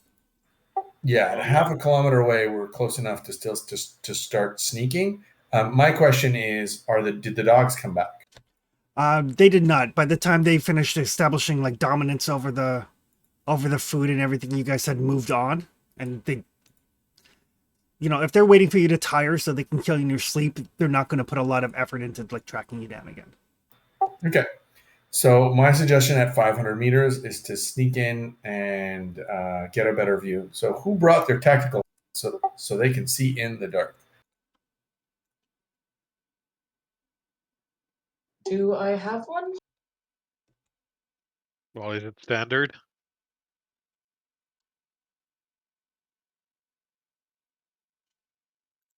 And if we're sneaking in, let's get off the main road. Yeah, that's the next thing. First, I want to know who's sneaking in and who's waiting back. Someone has to stay back with the civilians. Hence, 2 people sneak up, whoever those 2 people are, and then so it's me and someone else, and then we're gonna come back. We're gonna go off the trail, obviously. I only got 2 in stealth. Better than me. Chris. I'm a capable stalker within nature. But can you see in the dark? And shoot. If the equipment's in the bag. Was that a modification that was made? I know that there was discussion that about certain things that needed to be added. Yeah. Yeah, I've got no problem with you guys having like tactical headsets.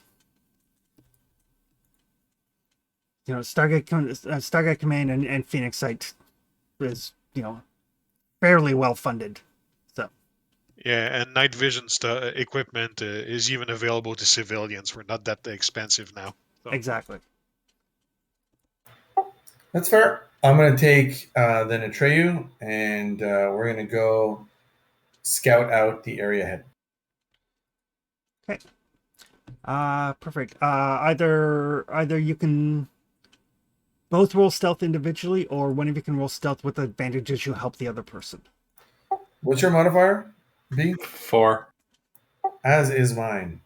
Rock, paper, scissors? You can roll with advantage. It's okay. Okay.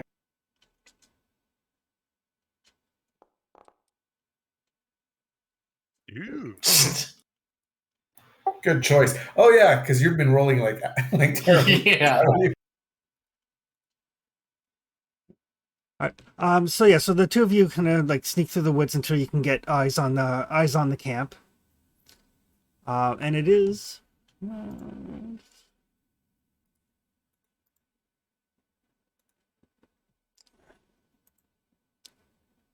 Above all else, it is a camp.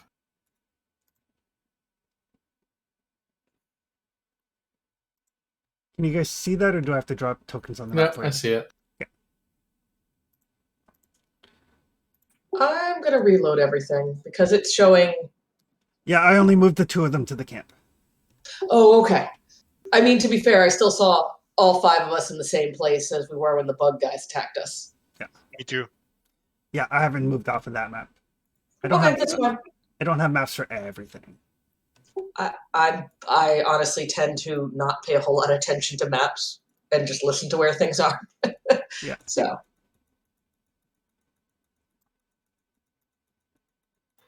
Chris, even before we start, that big red tent looks fancier than the other ones, right? Absolutely, it does.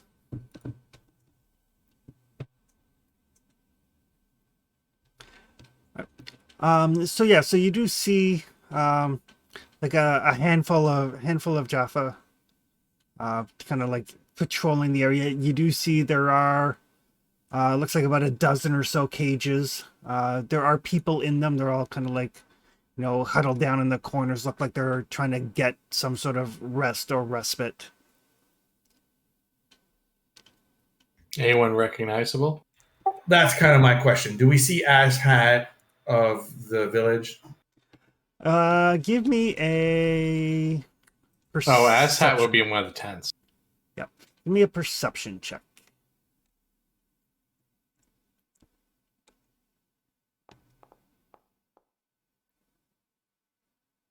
I see no hats with S's. You don't see anybody that you recognize right off at this distance. You would have to get closer to get a view, because they are like kind of huddled, like they're like people do when they've been traumatized. They're kind of like, hugging their knees, or otherwise folded in on themselves. So nobody you can identify right off. Neither one of you though sees on my list of NPCs. The man who wears his ass as a hat. Neither M something. Yeah, more eyes. None of you see more eyes anywhere. But more importantly, none of you see the Gewalt either. Right. So I have 3 important questions, and I don't know if they require different perception checks, or you're just giving me this. The goal was one thing. I am more interested if at this distance I can see the marking on their forehead, and secondly, I don't see the death glider anywhere. And the third thing is, if this turned into a firefight, my assumption is, based on this layout, stray blasts would hit those cages, and they look like cages, not force fields. So there would be casualties there.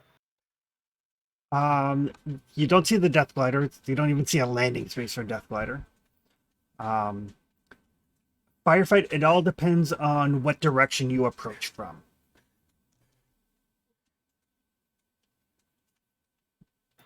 Okay, and the last thing was the marks on their foreheads. The marks on the forehead, that will require a perception check.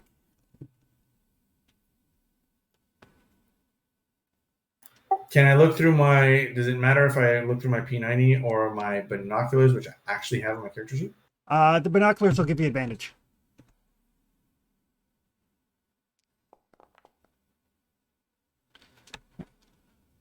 So they have a black tattoo, looks like a stylized crow.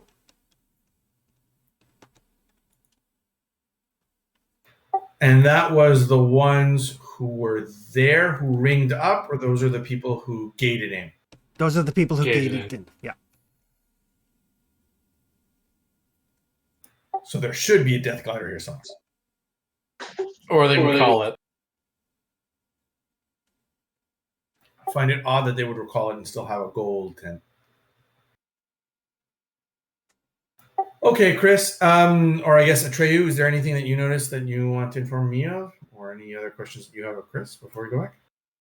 No, you covered the most important ones. You can assume that the main tents have other Jaffa or they're not captives, guests, like Asshat. Chris, those are actual tents, right? This is not, as far as I can tell. Yeah, they're tents, or at least tent analogs. So if we threw 3 grenades into the front of the gold tent, that would solve some of our problems. Possibly. The only thing I didn't ask was, what's the scale here? Every square is 2 meters.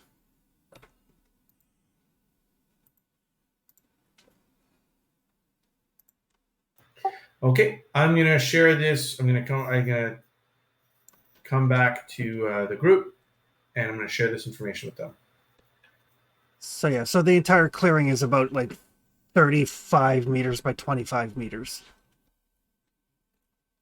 The problem with it being 2 meters, I tell Atreyu as we go back, is that our explosive device have like a large covering area. So if we throw a bunch of them into that ghoul tent, there might be casualties depending on, because it seems like that there's a set of cages that's relatively close by. That would definitely be problematic, yes.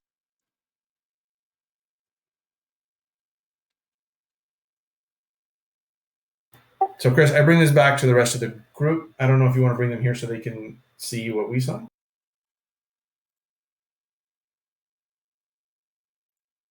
It'd be nice to see a map different from the runes. Ah, good. There we go. And just as you guys are like backing up, both of you give me perception checks.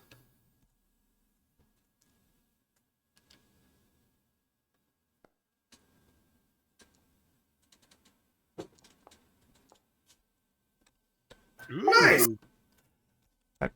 So yeah, so just as you guys are like kind of backing up to go tell everybody else, you do see out of the like the fancier tent, one of the Jaffa walks up to it, and another Jaffa comes out of the tent. They seem to have a conversation of some sort. At this distance, you can't make out at all what they're saying. But then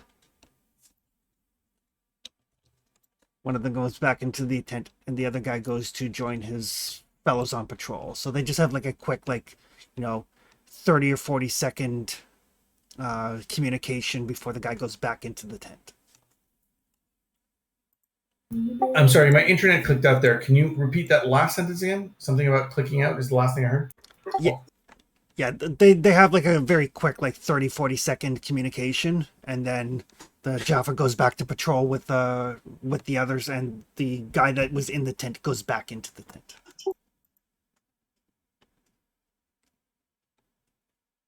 Guy is not girl who came through the Stargate. Yes.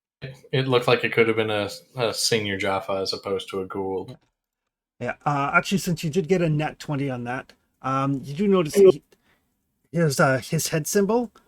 It's much more stylized. It's still the black tattoo as opposed to the golden emblem, but it's much more stylized. He had a much more stylized emblem. I'd suggest suggesting a higher ranker, closer There's to a the. name for that. What was it? The first prime or something like that?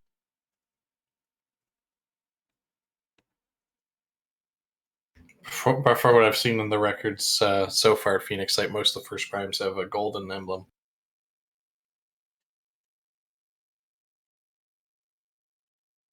And this was more stylized, not gold. Yes.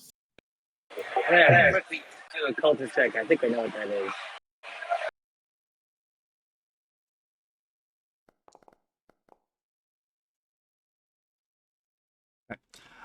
So as you get back and inform people, Erie said the first primes all have their tattoo basically cut and then filled in with gold. The stylization would probably be a denotion of rank. So higher rank, but not first prime. Second prime. Third prime, so it's a prime. Prime. Or alternative prime.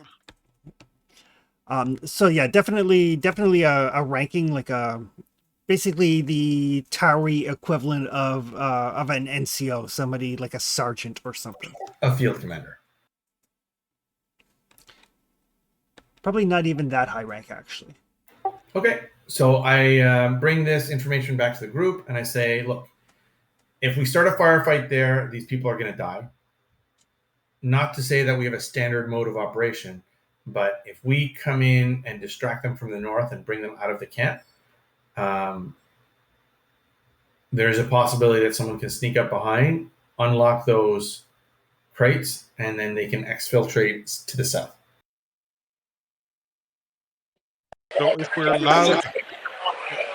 allowed here, will the people at the mountain hear us? You're 3 to 5 kilometers away from the mountain. You're probably fine. As long as you're not C4 loud. More importantly, I'm not worried of direct reinforcements from the mountain. I'm worried of two things. Ringed reinforcements in. Death Glider, which we did not see. And the big one is we are still a day's walk away from the gate. Even if we get them out, if there's reinforcements that come later, they can pick us off with all these survivors. Yeah. And they're unlikely to want to travel far in the night considering the normal fauna. I'm not terribly worried about the gliders. I mean, there's so much vegetation. There's no way in hell they're going to see us. Good to know, Doyle. The other thing is that they definitely have some means of. Do they have some means of communicating with that main base? My assumption is that Jaffa have some kind of communicator, but we saw them speak to each other, so it's not like they're using radios. Otherwise, they would just transmitted their information by radio, no? Mind you, some of the prisoners could be able to talk to their friends or families who are at the cave. It's true. The prisoners would have more intel on being able to talk to the base more reliably than the Jaffa would.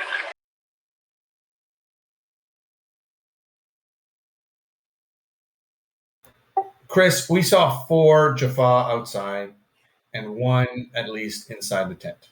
Correct. It is nightfall. Is the other tents would be also have Jaffa? You're not sure. There's enough housing there to house maybe a dozen Jaffa, but you only saw 5. The other half could be asleep.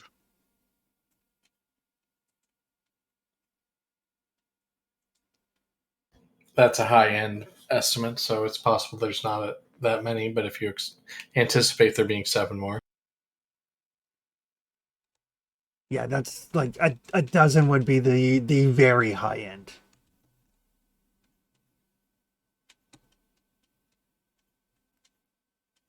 Is there any way of just sneaking in there and freeing 1 or 2 of them, asking them questions, and then coming up with a plan? Can certainly try. Yeah, because there's no way we're killing 12 Jaffa, just 4 of us.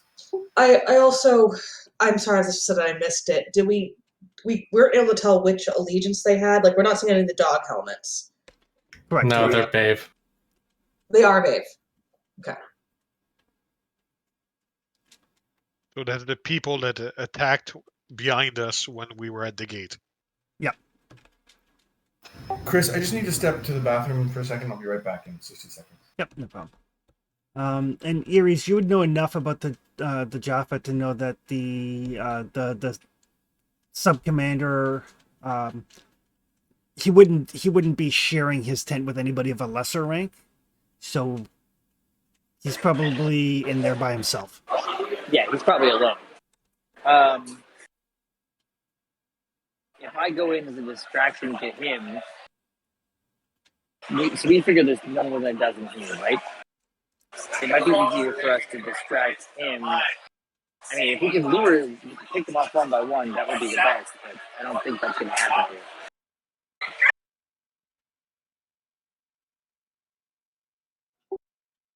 So I am game for distracting the sub-commander by walking in to talk to him.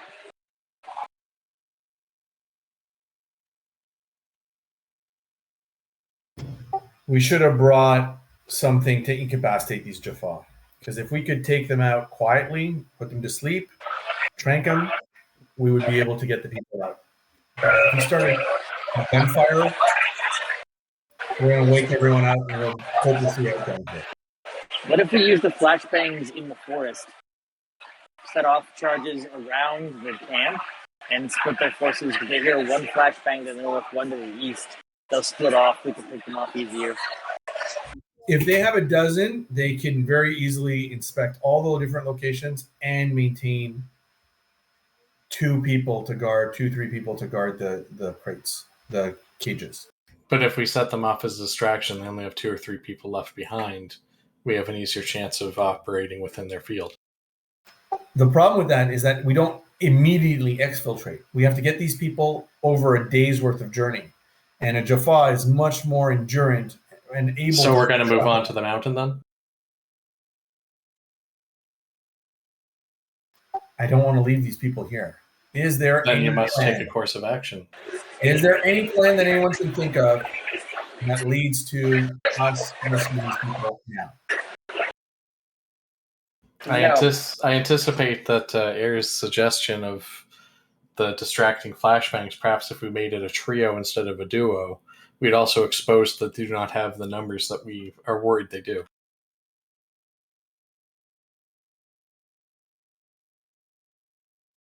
The options are attempt to split their forces, take them on head-on, or we ignore it and go towards the mountain and come back to them. They will still be here when we come back down from the mountain. Potentially. Likely.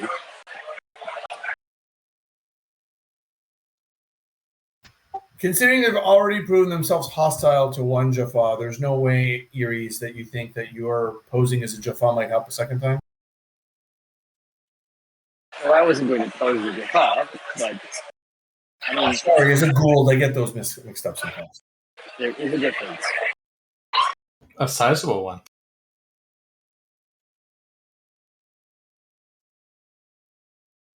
We don't have a benefit of coming in. What if, as a Gould, what do you think it would take to buy these people if you're coming in to trade? Do you think that this would be something that they're up for?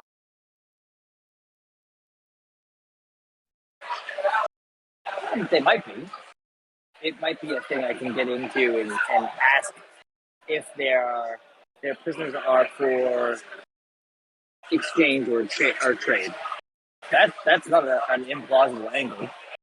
You said that the school in charge, Babe, they're very much blood and blades, boot on the ground. How would they react if they viewed this as claimed territory?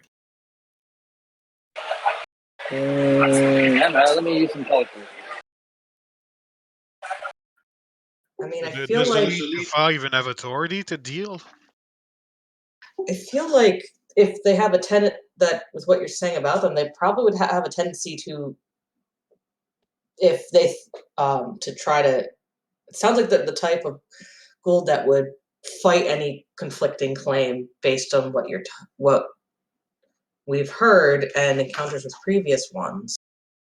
But this wouldn't be a claim. We would come in assuming that this belongs to him. We're looking to recompense or exchange. So we're not challenging the claim. We're saying, hey, can we come in and buy your 24 slaves? And that's why I was inquiring how it may be viewed if this territory was taken by right of conquest at such an early time.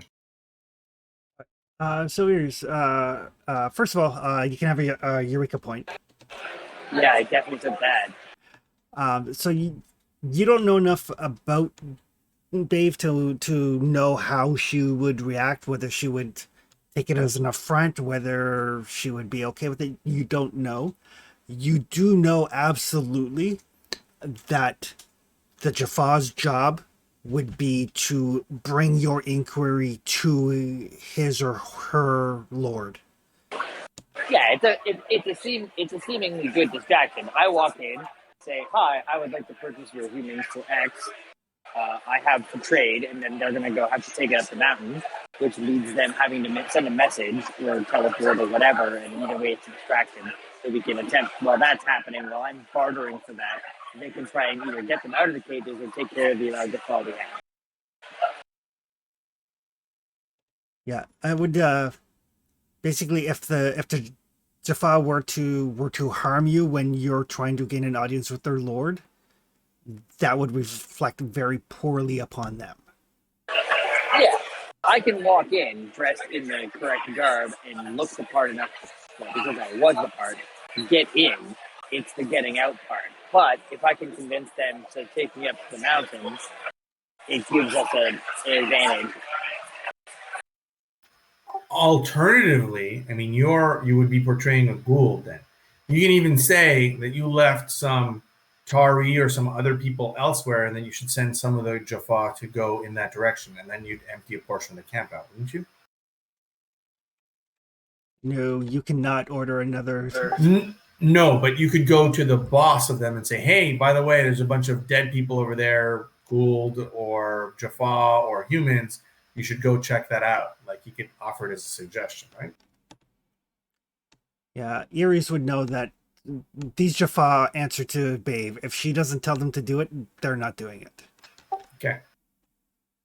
Why don't we just start some kind of fire a few hundred meters away, and when they see smoke, they'll send half their numbers to investigate it. I don't know if they'll send half the numbers.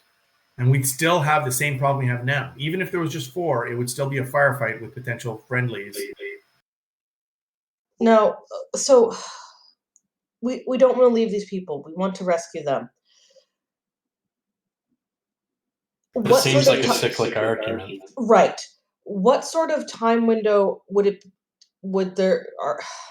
sorry, I'm having trouble with words today. How long are they likely to be kept here? Because I don't know how we can.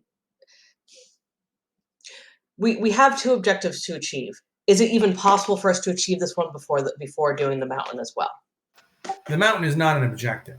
Okay, I It's a misunderstood. target of opportunity. We're here to rescue people and get them out of here. And if we happen to find information about the Gould or why this planet is active or how it's active, that's cherry. Our goal is humanitarian in nature. Makes And sense. we might be able to come back later for the mountain. Then Thank you for the clarification. why are we not at least attempting distraction and lure out, and then watching to see what they do, and then acting based on that? Because if I was the leader of the camp and I walked out to a distraction, there was nothing there, or even if there was something there, God knows that I'd be doubly more on my guard the next time around. So you basically lose the element of surprise. Major. I'm not saying that we set a distraction and then sit on our hands. I'm simply saying that we set the distraction, and if we see 8 Gould come out of those tents and 4 go off to check the distraction, then perhaps we can deal with some of them at least. Or if none of them come out, then you have your answer and there's not a dozen Gould here. Rather than waiting until dawn to see how many wake up in the morning.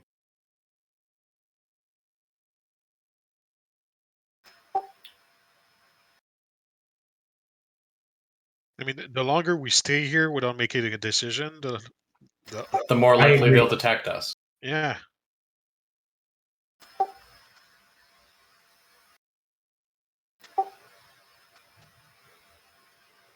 We'll try to pull them north.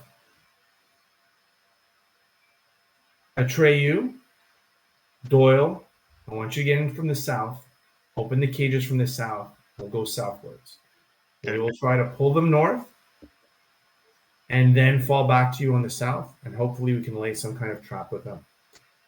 I don't know how far we are willing to travel at night with a group of unarmed civilians with potential carnivorous beasts on the loose. The question is how much they are willing to pursue the Jaffa in this case. I'm certain that if it came down to it, we could probably lure them into a trap at the ruins where you would find out if those creatures were built to fight Jaffa or not. It's still a few hours away. Hey, maybe Yes, the these dogs are like hardy it. people. Okay, we'll try to put that ruins between us and them if we're able to go for that long. But considering These are hardy people. Hell, maybe we can use the rings in the ruins. They might be connected to the village. Who knows? Remind me, Doyle, next time that we send a UAV through to strap a Sidewinder or something on it just for the situations like this. You think they call them mavericks or harpoons, depending on your goal, but sure. Okay, that's our plan. I'm Thanks. going to lead the distraction in the north. Atreyu and Doyle, because you're stealthy and you're good with locks, from the south and trying to free the people and go south. Sure, good luck. Do you need anything? A prayer. So I keep the C4? Yeah. If you have a decent amount, I'd recommend if the major or the captain can use it, at least giving them some. They may need it to fell a tree suddenly. Do you guys have proficiencies in explosives? No. You're the explosives guy. I would set one on a remote detonator inside the cage after you emptied it. So in case someone comes in, take a look at it, it'll be a surprise. Or if we get captured and get brought in here, you can detonate it and act as a distraction. Maybe it'll help get us out. A mechanical question. Would engineering, what skill would you use for explosives? Because quite frankly, as I level up, all the sciences get to do explosive things. Yeah, it's actually a weapon proficiency. Gotcha. It's called demolition, I think.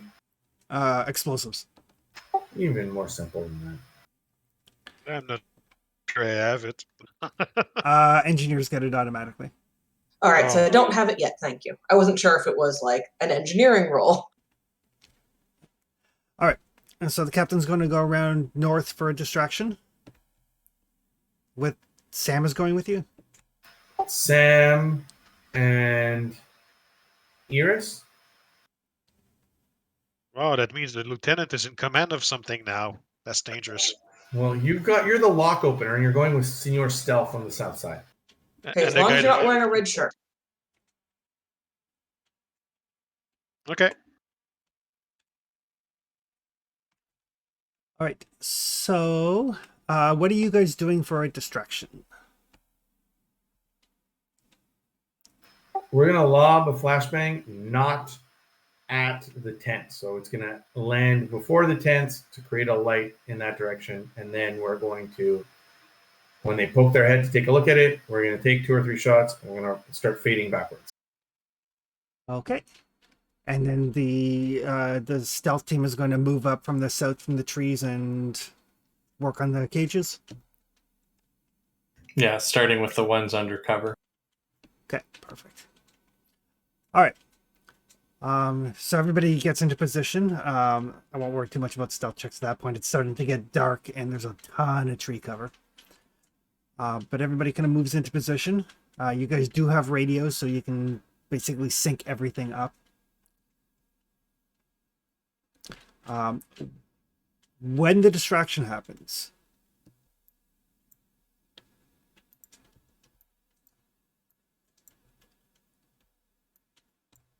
couple of them move towards the north. Guy comes out of his tent. No other movement.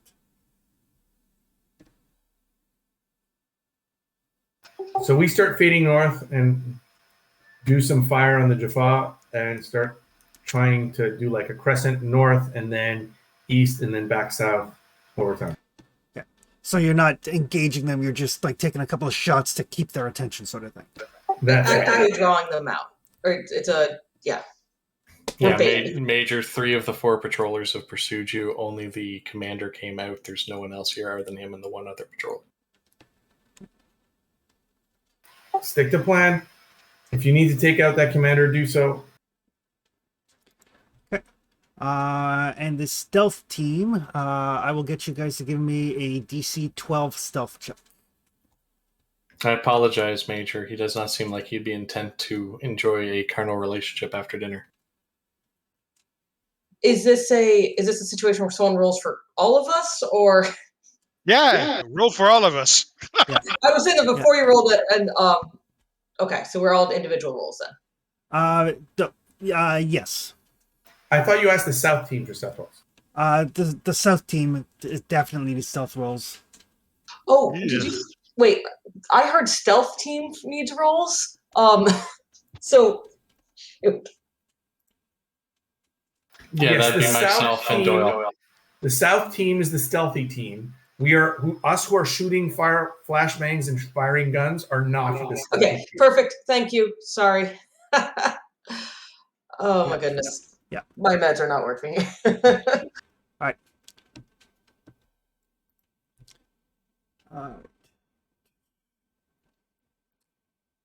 So you guys have lured off basically what looks to be half the encampment. It looks like it was only this kind of skeleton crew here.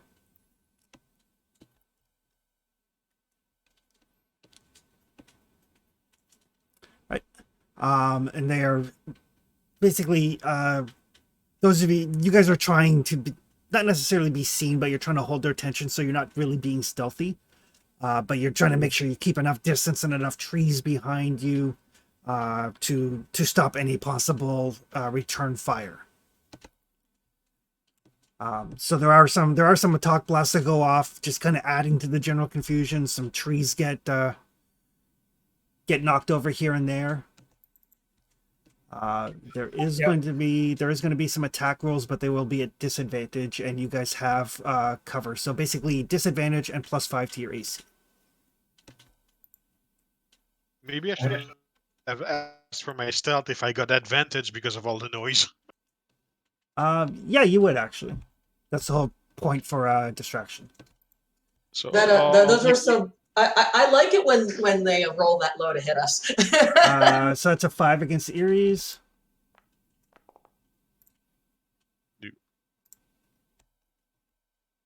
Oh, thank God! I thought that was Chris. That is a 9 against Sam. And say pretty sure that Erie's with his ass hanging out at the latrines more than a 5. And an 8 against Nesbitt. So as long as it doesn't beat the AC, we're fine. Yeah, and you have +5 to your AC because you guys essentially have full cover because the foliage is so thick. Chris, instead of rolling to hit rolls, can I roll like deception to get them coming this way? Or a modified persuasion? Because the goal is to get them to chase us, not really to hit their AC. I will say, actually, there is actually a distraction rule. Give me a sec, I'll find it. I see they know gamers. A game for gamers who like games and shows about games. Well, in their defense, 40% of everything of the SGC or SG1 is like distractions and running away. Oh yeah, no, it is a very important tradition and thing. But And a lot of games and the rest of it is there might be a dozen Jaffa in there. Who cares? We're going and firing. That's right. right. I was just And more they have a crazy tech. And they have crazy tech that makes them run super quickly and punch through walls. God, I love that episode. I was more commenting that a lot of games don't really accommodate for the fact that no players are gonna try to do something like a distraction. It's true. That is one of the many nice things about Torg Eternity, because you have interaction attacks like distractions. I trick them, I deceive them, I make them move out of position. It's kind of what I'm trying to do here in this context. I figure aiming for their bodies is less important than deceiving them or persuading them to chase us. Can't find it right off, but we'll say deception. The DC would be 11. Well, Is it I'm possible going to to let assist? Aries roll that because I'm going to assume his deception is better. and I will note that you can use determination points to lower the DC. Is it possible to assist? Yeah, absolutely. Aries, I have a +0, so you're rolling the deception. And how do I roll to assist?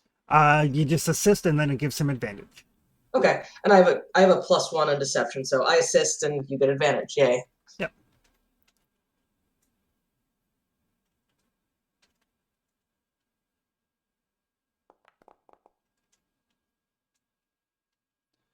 All right.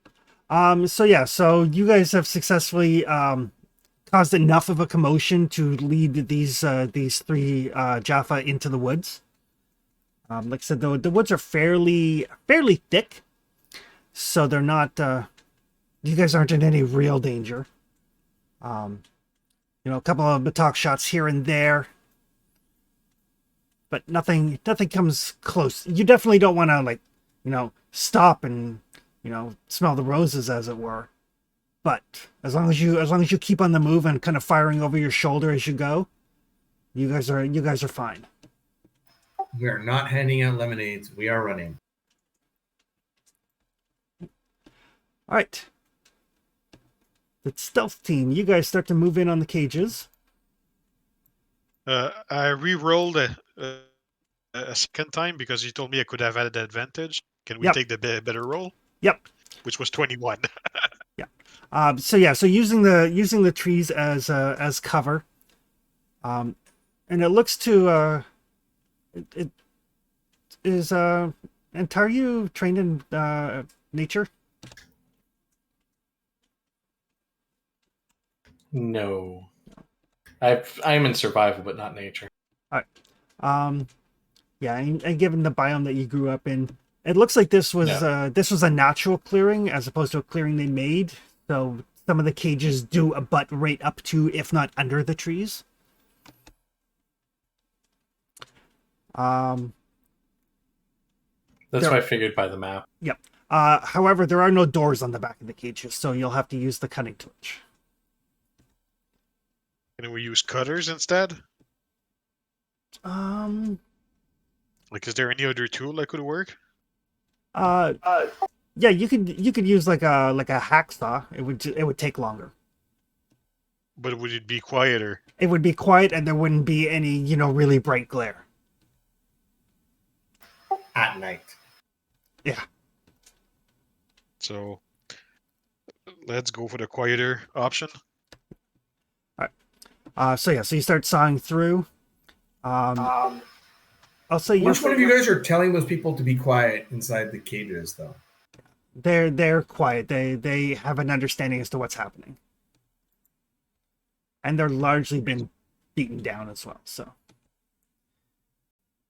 And some of them might actually recognize us, even though we don't recognize them. Yeah, you do recognize. They're definitely people from the village. Nobody that you immediately recognize the name of, but definitely people from the village.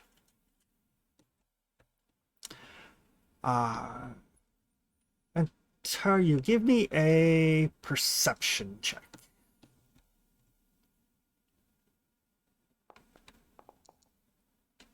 Woo. All right. Apparently, I'm focused on paying attention. You are. So yeah, you can hear the commanding officer basically barking orders.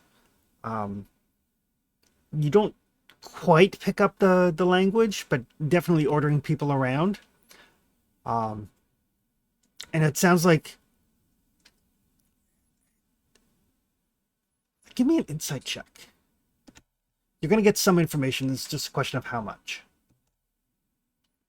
Oh, come on, insight. I'm good with that usually. Nope. Okay. He's ordering people, but he seems not angry exactly, but there's definitely there's an emotional tinge to the orders that he's barking out. But it doesn't sound like it's anger, but you can't quite put your finger on it.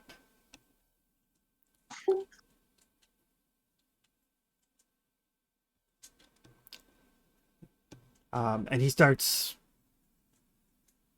pacing, basically. Definitely, like, he's definitely scanning around, looking for you guys, but you both rolled really high on stealth. Yeah. Yeah, I'm definitely going to keep an eye on him, and if the order timber changes and if he gets too close. So we'll go from cage to cage and slowly, quietly create openings. No problem. So between the distraction and you guys using the hacksaw instead of the cutting torch, it does take you guys a little bit of time. How long are you guys leading them on the distraction for? Like, until they give up, or at a certain point are you just like giving up and booking it? I mean, if we get a signal that they're on their way out through the radio, that's going to be useful. But just try to start disengaging more. But I was going to say the exact same thing, Tegan. Yeah. We have radios for a reason. Right. So you're buying them as much time as possible. It's our primary mission objective. We're here to save people. Okay. Perfect. Right. So there will be like one more round of Matok blast at you guys before you guys have safely gotten the prisoners free.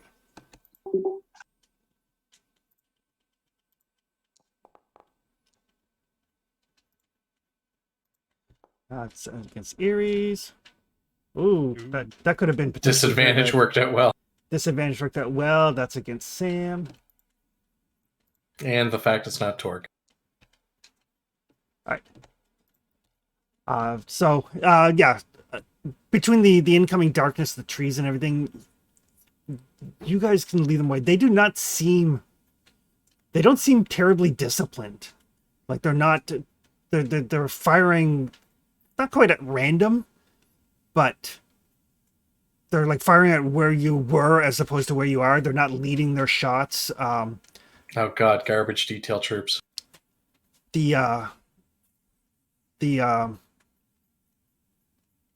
Matox themselves have very limited range, and they don't seem to be really aware of that. But you guys all notice that they're not making any sound. They're not yelling at you. They're not shouting at you to stop or anything of that nature.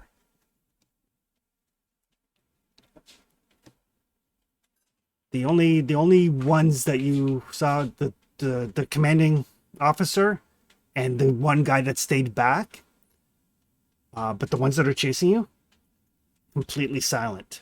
I mean, making footsteps and everything, but no vocalization at all. That's interesting, considering they had a conversation outside of the tent. Well, that's the one back at camp with us. That's this guy right here.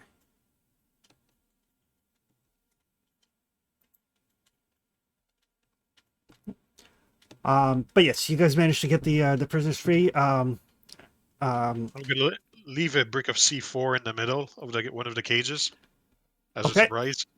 Okay, no problem. Just one brick or 3 bricks? No, just one. I'll set it up for remote detonation. Okay, perfect. All right.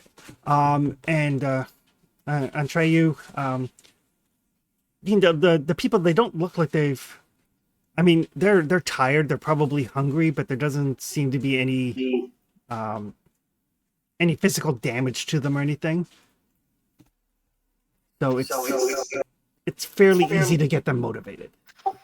The cage behind them is a decent motivation to go away from it. Exactly. I was gonna say, no matter how bloody the cattle rustler is, if they want to get any value out of the cattle, they don't abuse it. Yeah. So you guys can send the all clear to your distraction team. Yeah, and we'll give the prisoners a bit of food and water on the way. Okay.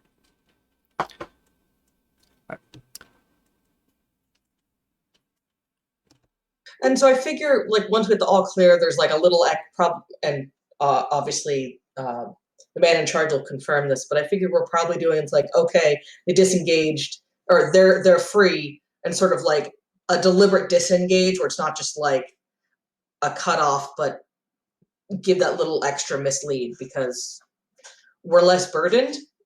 Like, yes, we're tired because of everything, but we haven't been cramped in a cage all day. It's not about stop shooting and run. It's about slowly putting more distance. Right. So yeah, it's the draw. It's drawing them out as part of the disengagement was where I was going. So sounds like we're on the same page. And then shifting to join us from the rear. I mean, clearly we're both military people trained by the same person, right? And the distraction team, you guys can give me perception checks.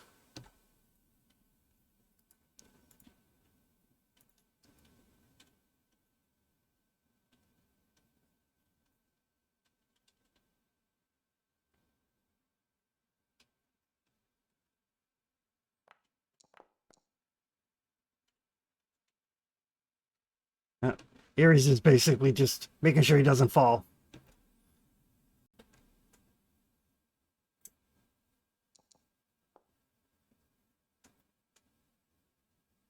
I see trees. Oh, you said perception, not deception. I am glad I read that. Sweet.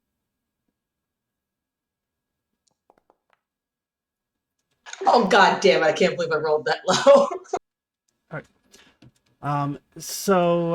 Nas, as you guys are making your way and you're starting to like put some more distance between you and the Jaffa, because one of the Jaffa that was attacking you rolled a natural 1. You're pretty sure that you see that Jaffa take like a full-on attack blast and like drop to his knees. And then he gets back up. His head tilted at a very odd angle. Tongues aren't the only thing they're missing. Wait, hold on. He was the victim of friendly fire and then gets back up? Accidental friendly fire, because there's a natural 1 rolled in there. But yeah, gets back up, head at a very unnatural angle, and then continues moving after you. Okay, we're getting the hell out of here, and that is definitely something that I am putting in the creepy but must report department.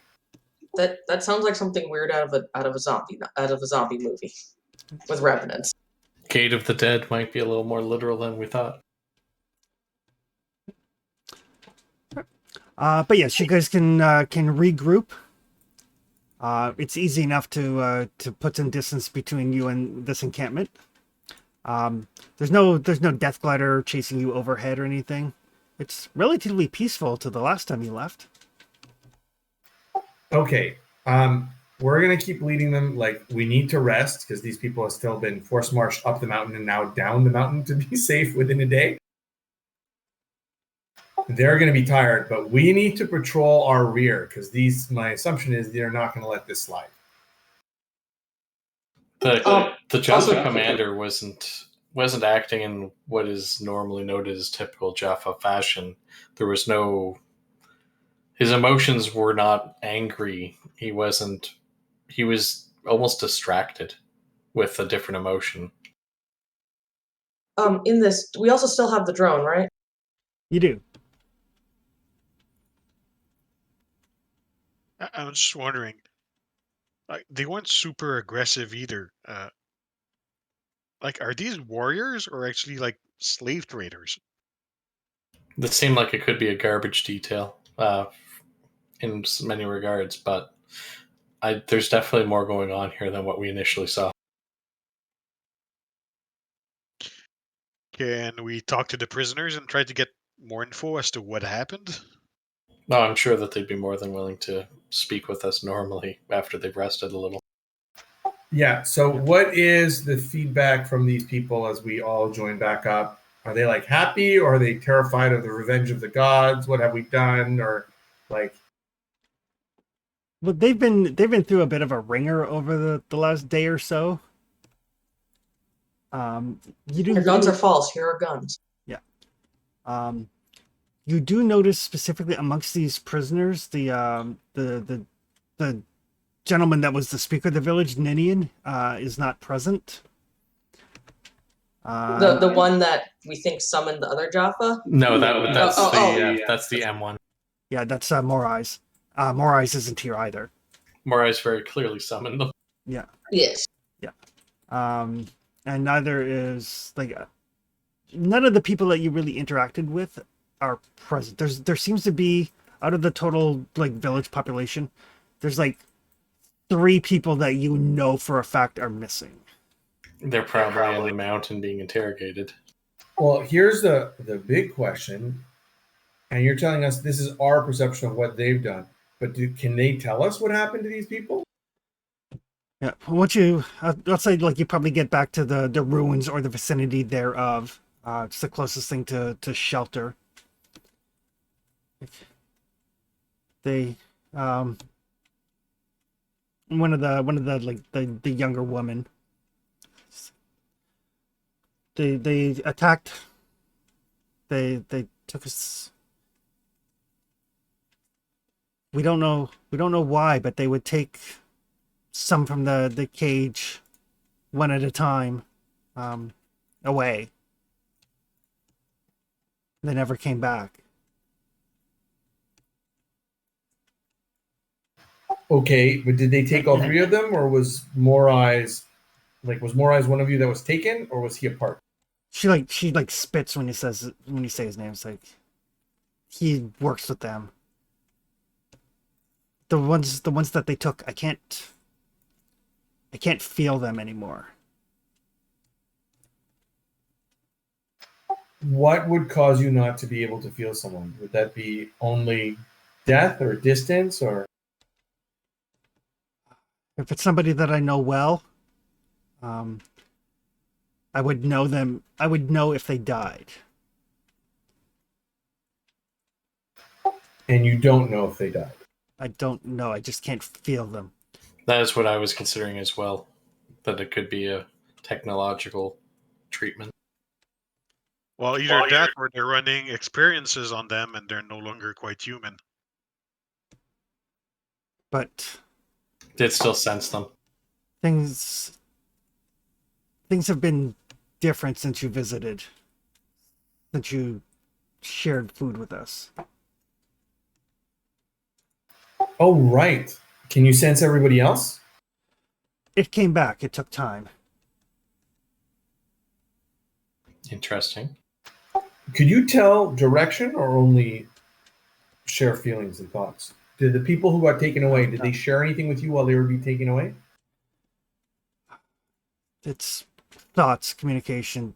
They were being taken to the Cave of the Dead. But then, nothing. The nearest villages, how far are they from yours in time?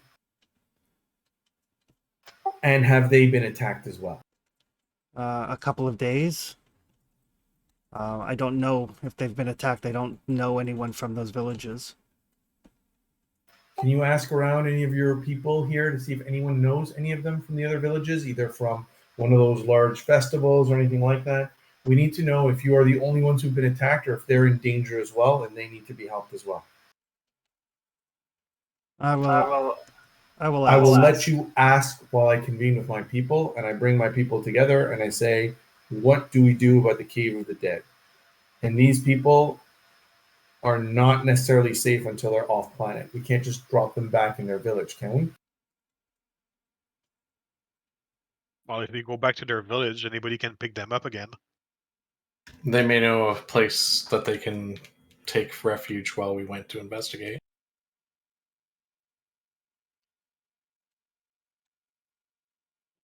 The nearest village is a couple of days from ours.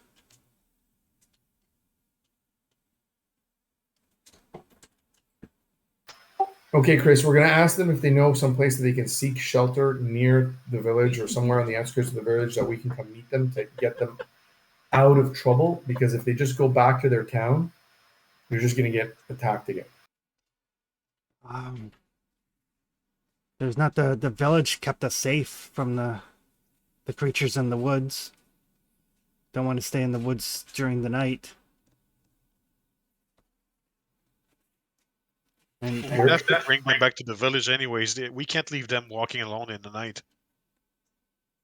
That puts the Cave of the Dead 2 days away. We still have, if we travel, we won't travel all night with this group of people. So we have to travel during the day, which means we camp here for the rest of the night, travel back to the day to the rest of the village, and then try to come back to the Cave of the Dead, another 8-hour walk. If only we had some of those rings to help us transport. You mean the ones at the ruins?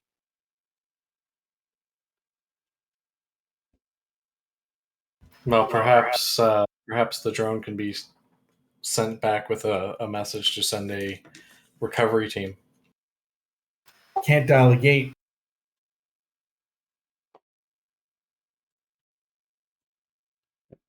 And there are what appear to be teleportation rings at the ruins. And like I said, you guys are basically kind of we're camped just out there. near them. Yeah. Okay, so let's take a look while we're camped out here. Tell other people to stay far away. Because we're not camped in the rooms. We're camped a little distance away, I'm assuming. Yeah. And yeah. let's explore those Flying ruins. dog. Sorry, what? What are we doing with the flying dogs or whatever bats that are dog-sized in the ruins?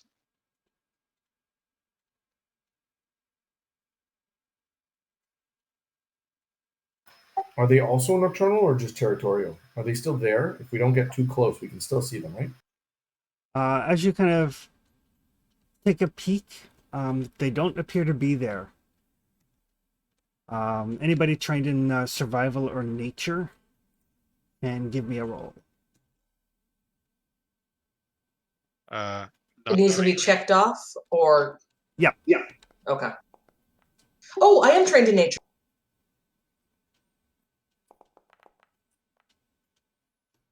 $15 from Tanner. So I'll try you and Iris and Sam. You disturb their nest. They're still living creatures. They need to hunt. So they're probably out doing so if they're nocturnal creatures. Yes, based on the time we came across them and how they were all there. Right. They were defending their nests at the time because they were there. Right. They were sleeping during the day and you guys disturbed them. Okay, let's take a look at these rings now while they're gone. Can we figure out a way to activate them, or before we actually activate? I don't want to accidentally push a button and then activate. You know what I mean, Chris? Just want to know if we can figure out how they work right now, or how we can try and use them to transport. Yeah, we'd have to find a button or something. I thought there was normally like a bracelet or something. The bracelet is to call them, but usually where the rings actually are, there's usually a control panel. Is this something that would tie into the my science? And I've been working with I work with the Astrophysics. I work with astrophysics related. That's under science. So I've done some of this tangentially. Yeah, it's basically, it's very similar to gate technology. It's like gate technology adjacent. Right, that's what I was thinking. I just wanted to check. So science, it's science roll or perception? Or investigation. So I'll get Iris to give me a culture roll, I'll get Sam to give me a science roll, and I'll get Doyle to give me an engineering roll. And with your powers combined. With your powers combined. Well, it started well.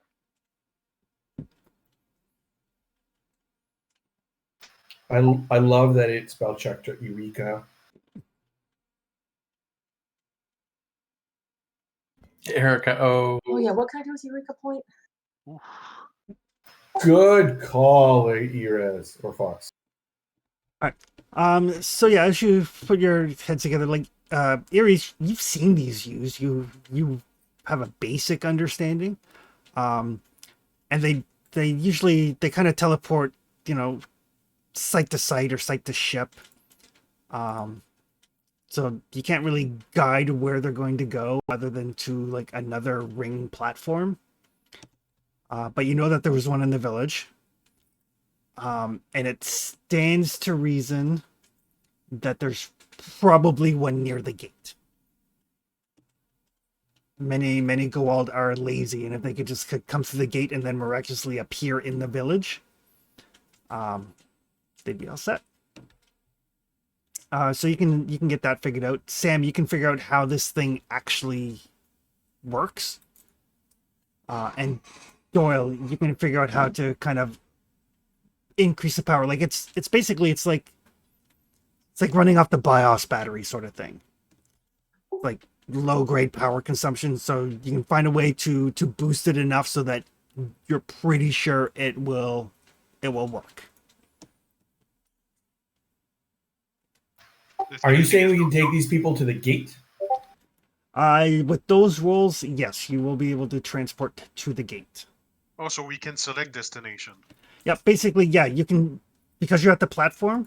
The platform can actually either go like platform to platform, or it can go from the platform to another location, and then the rings go back. So you won't be able to transport from the gate back to here, but you can get from here to the gate. So if we keep someone here, we can always do the teleport back and forth, because the teleport works both ways. Whatever is there comes here, and whatever's here goes there, right? Right, you just want to make sure you're in the exact right spot. Let's do that. Let's start sending the people back to the gate, and then activate the gate once and get them to work through. And then Doyle, you can stay here and operate. Is it Doyle or... Yes, Doyle can stay here and operate the rings, and Captain Tanner can come with me to operate the gate itself, right? That's the best sense? So we get them out, and we go back to the mountain. And then we look to see if we can teleport to the mountain. Yeah, that's even better, if at all possible. You should also make sure to make a note of sending the drone back. Yeah, we'll do that when we send these people across. You want to send it back, or should we use it? It's out of power soon. Sure. We'll have to send it back then. So you can ferry the people back through the gate. Send them back to Stargate, with a message saying, take care of these people.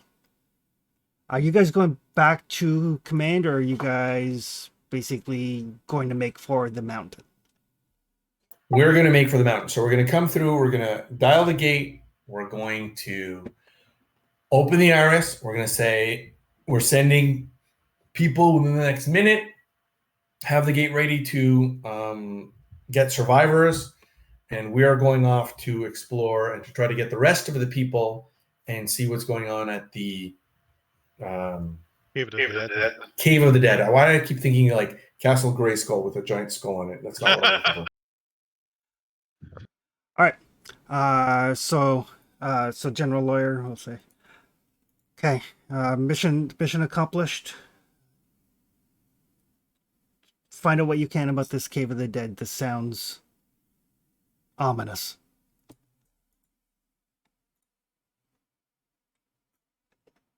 Whatever it is, I mean, if there's prisoners or people being experimented on, we need to act. Absolutely. We need to find out what's going on. I agree with Antreyu that there is something going on here that we're not seeing. Yes, sir. All right. And then we will call it there in what sounds like it might be a 2-part episode, since you're still on the same planet. It's technically 3 parts. Technically 3. I like to think we have a more concise through story than SG1 So essentially, we're completionists, and we're trying to get every point and secondary mission. did. So this story-wise, so there's like a narrative block. You know how sometimes there's like 2 or 3 or 4 episodes that narratively tie together, but they're still standalone episodes? Because Yep. I feel like it's that. Yeah, last episode was a standalone, but it carries the main story for this back-to-back episode. Right. But you guys did complete the mission as assigned, so everybody gets 4 mission points, which should put you to level 3. We were at 3 existing, so that gives us 7 total. So I assume that's what we need to go from 2 to 3. You were at should have been at 8. Yeah. Oh, yes, total. So yes, Yep. we had 5 to get from 1 to 2. And he gave us 3, which left us, and another 4 would take us up that. Okay, I see how you do it. Yep. Okay, so are you calculating total mission points? Because I just calculate level 3 with 2 mission points left. Because at the end Yeah, of level 5, that's you how. have- So I had level 2 with 3 mission points, and that's what I was trying to figure out how much to level 3. I find it's easier to track total mission points and how much I've spent once I get them. Okay. But yes, just because the sheet just has 1 spot at the top for MP. Yep. But folks can roll their hit points for level 3. Okay, so level 3 was we were at level 3 with 2 left over. Yes. So I'm putting down 2 of 12 mission points. Yep.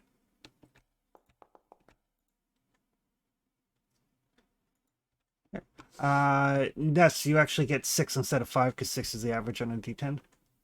And I have to add my con bonus, yeah. Yep.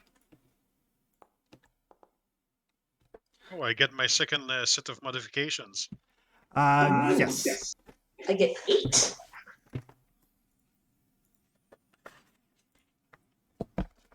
Some really good hit point rolls there for you guys. I'll have to Yeah, remember that. I had 7 last time, and I got 7 this time too.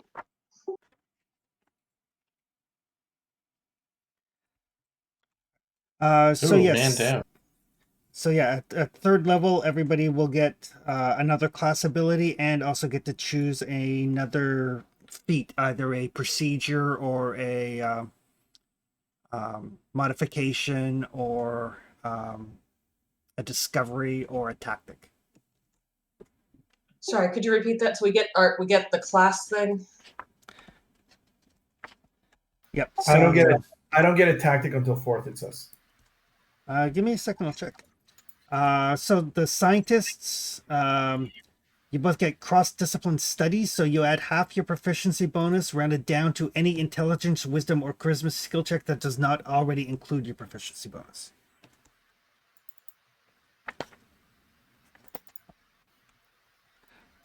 I'm gonna.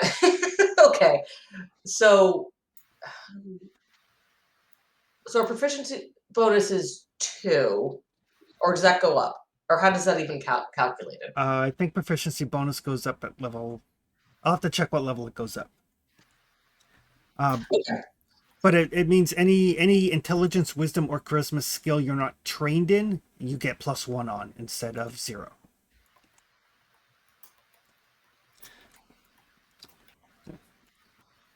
All right, soldiers get improved critical and martial training. That's what I have here. Yeah. And I have to get level 4. Yeah. Engineers get tune-up. So add your intelligence modifier to the amount repaired whenever you repair a machine or grant the machinery temporary hit points. I get man down, so they have to make 1 fewer death save. And I get to pick another procedure, which I think I'm going to take urgent care. Yeah, man down is really good. But yes, so we will pick up with the voyage to the Cave of Death next time.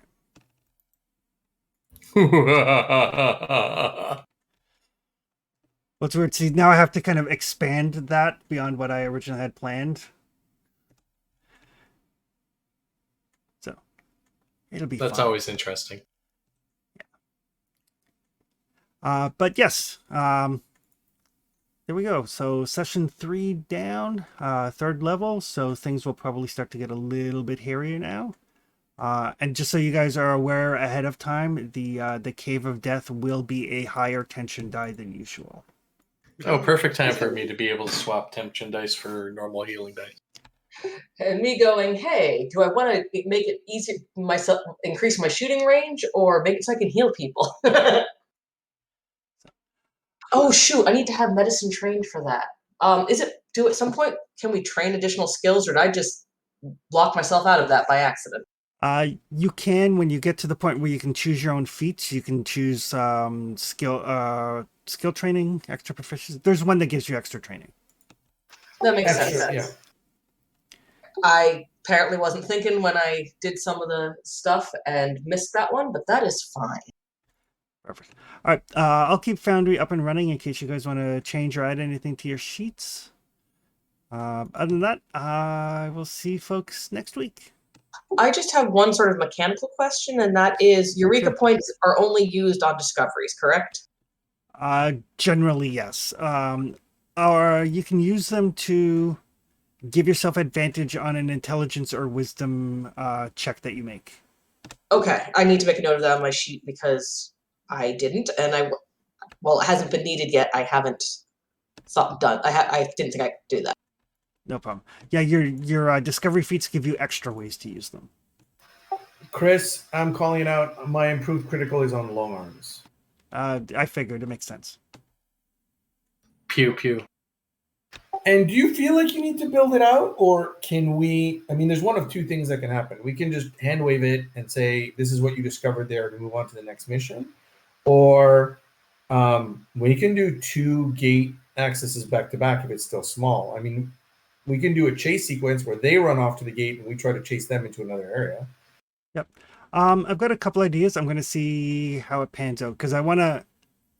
If I expand on the Cave of Death, I don't want it to make it. I don't want it to feel like padding. So if it starts to feel like padding as I'm working on it, then I'll come up with something else. Is there other scientists taking archaeologist, or do they have it already? I've got it already. Perfect. As long as one of us has it. Basically, Chris is going to ask himself, is this an episode of Wormhole Extreme? Exactly. Chris, Proficiency